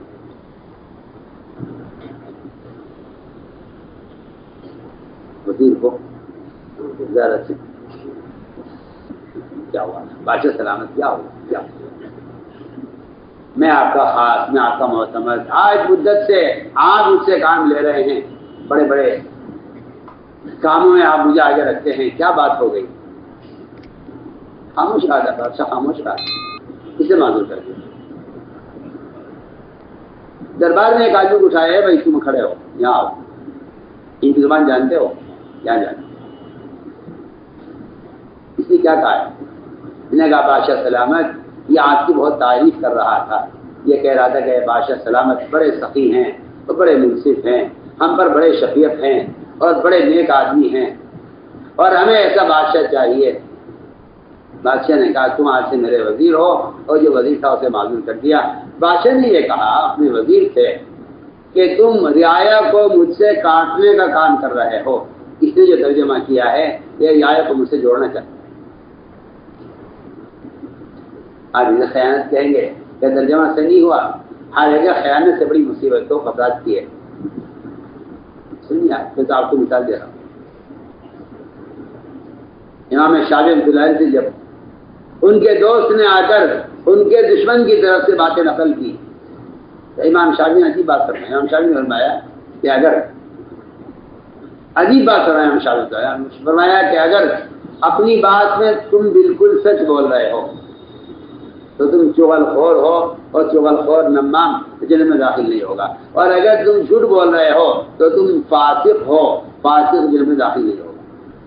دونوں اعتبار سے یا تو تم نمام ہو، چغل خور ہو، یا تم فاسق ہو، دونوں کا جنت میں داخلہ نہیں ہوگا، نہ نمام کا نہ فاسق کا، نہ چغل خور کا نہ فاسق کا. تو میں نے عرض کیا کہ شکایت عمر رضی اللہ تعالیٰ نے بلایا امیر صاحب کو، ملک شام کے امیر کو، ادھر امیر ادھر رعایا. ہمارے بتاؤ کیا بات ہے کہ یہ شکایت یہ ہے، شکایت یہ ہے، شکایت یہ ہے، شکایت یہ ہے، یہ 4 شکایتیں میرے سے. اور تمہیں نے فرمایا بتاؤ سعید کیا بات ہے. سعید نے کہا امیر المؤمنین یہ میرے اللہ کے درمیان کے راز کی باتیں ہیں، آپ کھلوائیے. میں نے کہا کہ نہیں، شکایت ہے آپ کی قوم کو، آپ سے آپ کو بتانا پڑے گا. امیر بات یہ ہے کہ میں صبح دیر سے اس لیے آتا ہوں کہ اللہ نے میری بیوی کا نفقہ، اس کا خرچہ، اس کا کھانا میرے ذمہ کیا. بیوی کے ذمہ نہیں کہ وہ کھانا پکائے. شریعت میں پکانا کمانا بیوی کے ذمہ نہیں کیا، میرے ذمہ کیا ہے. میں صبح دانے پیستا ہوں، آٹا بناتا ہوں، اس کا خمیر ہونے کا انتظار کرتا ہوں، روٹی خود بناتا ہوں، کھانا خود تیار کرتا ہوں، خود کھا کر بیوی کو کھانا کھلا کر نکلتا ہوں. اس میں مجھے دیر ہو جاتی ہے. اس عورت کو آپ اپنے گھر کی خادمہ سمجھتے ہیں. صحابہ کرام کے زمانے میں یہ تھا کہ نہیں، ان کی قیمت ہمارے ذمہ ہے. کہ ایک بات تو یہ ہے، آپ نے مجھے جو خادم نہیں دیا کہ جو میرے لیے کھانا پکائے تیاری کرے، آپ نے مجھے جو خادم نہیں دیا، اور اللہ نے بیوی کو میرا خادمہ نہیں بنایا، مجھے اس کا خادم بنایا. یہ تو میری خانمہ ہے، خادمہ نہیں ہے. لہٰذا کھانا میں تیار کرتا ہوں، اسے کھلا کر نکلتا ہوں، دیر ہو جاتی. کیا بات ہے کہ تم اچانک بے ہوش ہو جاتے ہو، تمہیں مرگی کا دورہ پڑتا ہے؟ کہ مجھے مرگی کا دورہ نہیں پڑتا ہے. میں زمانہ جاہلیت میں جب مشرک تھا تو میں نے خبیب بن عدی رضی اللہ تعالیٰ عنہ کو قتل کیا تھا مشرک کے ساتھ مل کر. مجھے اس بات کا بڑا فکر ہو جاتا ہے کہ اللہ مجھ سے قیامت میں اس کے بارے میں سوال کریں گے، میں اللہ کو کیا جواب دوں گا. ایک صحابی کو قتل کیا تھا میں اس کے جواب کی غم اور فکر میں بے ہوش ہو جاتا ہوں. حالت زمانے جاہلیت کی بات ہے. تیسری بات یہ ہے کہ میں رات کو دروازہ بند کر لیتا ہوں کیونکہ میری رات گزرتی ہے خالد کے ساتھ. میں نے کہا میں دن بھر آپ کی خدمت کے لیے فارغ ہوں، مگر رات میری خالد کے ساتھ ہے. رات کو آپ مجھے مت چھیڑیے، یہ رات میں خالد کے ساتھ گزارتا ہوں، اس لیے میں رات کو ان سے ملتا نہیں. رہی چوتھی بات کہ میں ایک دن چھٹی کرتا ہوں، غائب رہتا ہوں. میں مدینہ منورہ سے بدن پر ایک کرتا پہن کے گیا تھا، آج تک وہ کرتا میرے جسم پر ہے. میں نے کوئی کپڑا بنایا نہیں اس درمیان میں. میرا یہ کرتا اتنا موٹا ہے کہ میں اس کو مہینے میں ایک مرتبہ دھوتا ہوں، جس کے سوکھنے میں وقت لگتا ہے. پھر یہ سخت ہو جاتا ہے، میں اس کو رگڑتا ہوں تاکہ پہننے کے قابل ہو جائے. مجھے مہینے میں ایک دن چاہیے ہوتا ہے اپنے کپڑے تیار کرنے کے لیے. اس لیے میں یہ 4 باتیں ہیں جس کی لوگ شکایت کر رہے ہیں. اللہ کا شکر ادا کیا میں، اے اللہ تیرا شکر ہے کہ تو نے اس کی ساری خرابیوں کو خوبیوں میں تبدیل کر دیا. میں آپ سے گمان کی بات کر رہا ہوں، دیکھ کر ہم ان کے بارے میں اچھا گمان کر لیں تو اللہ تعالیٰ خرابیوں کو خوبیوں میں تبدیل کر دیتے. تو میرے دوستوں، میری ساری بات کا خلاصہ یہ تھا کہ اللہ کے واسطے بدگمانی اللہ جزائے خیر دے. ہمارے مفتی تقی عثمانی مددگاری کو میں مدینہ گیا تو ملاقات بنانے سے ہوئی. میں نے فرمایا کہ اپنے مجمع سے کہو کہ بدگمانی بدزبانی ان 2 باتوں سے بچ جائے تو سارے فتنوں سے حفاظت ہو جائے. بدگمانی اور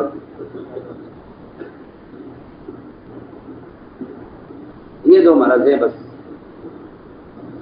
یہ 2 مرض ہیں جن کی وجہ سے آدمی خیر سے محروم ہے. یہ 2 مرض ہیں، بدگمانی اور بدگمانی. حضور اکرم صلی اللہ علیہ وسلم ستانے والے کافروں کے محاسن صحابہ کرام میں بیان کرتے ہیں.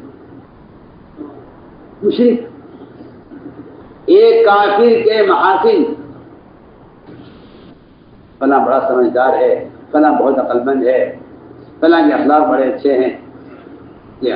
عمر رضی اللہ تعالیٰ عنہ ایک نصرانی کے اسلام کی تمنا کرتے تھے کیونکہ وہ حساب میں بڑا تیز تھا. کہتے میں اسے اپنے بیت المال کا سیے بنانا چاہتا ہوں. سوچیے بیت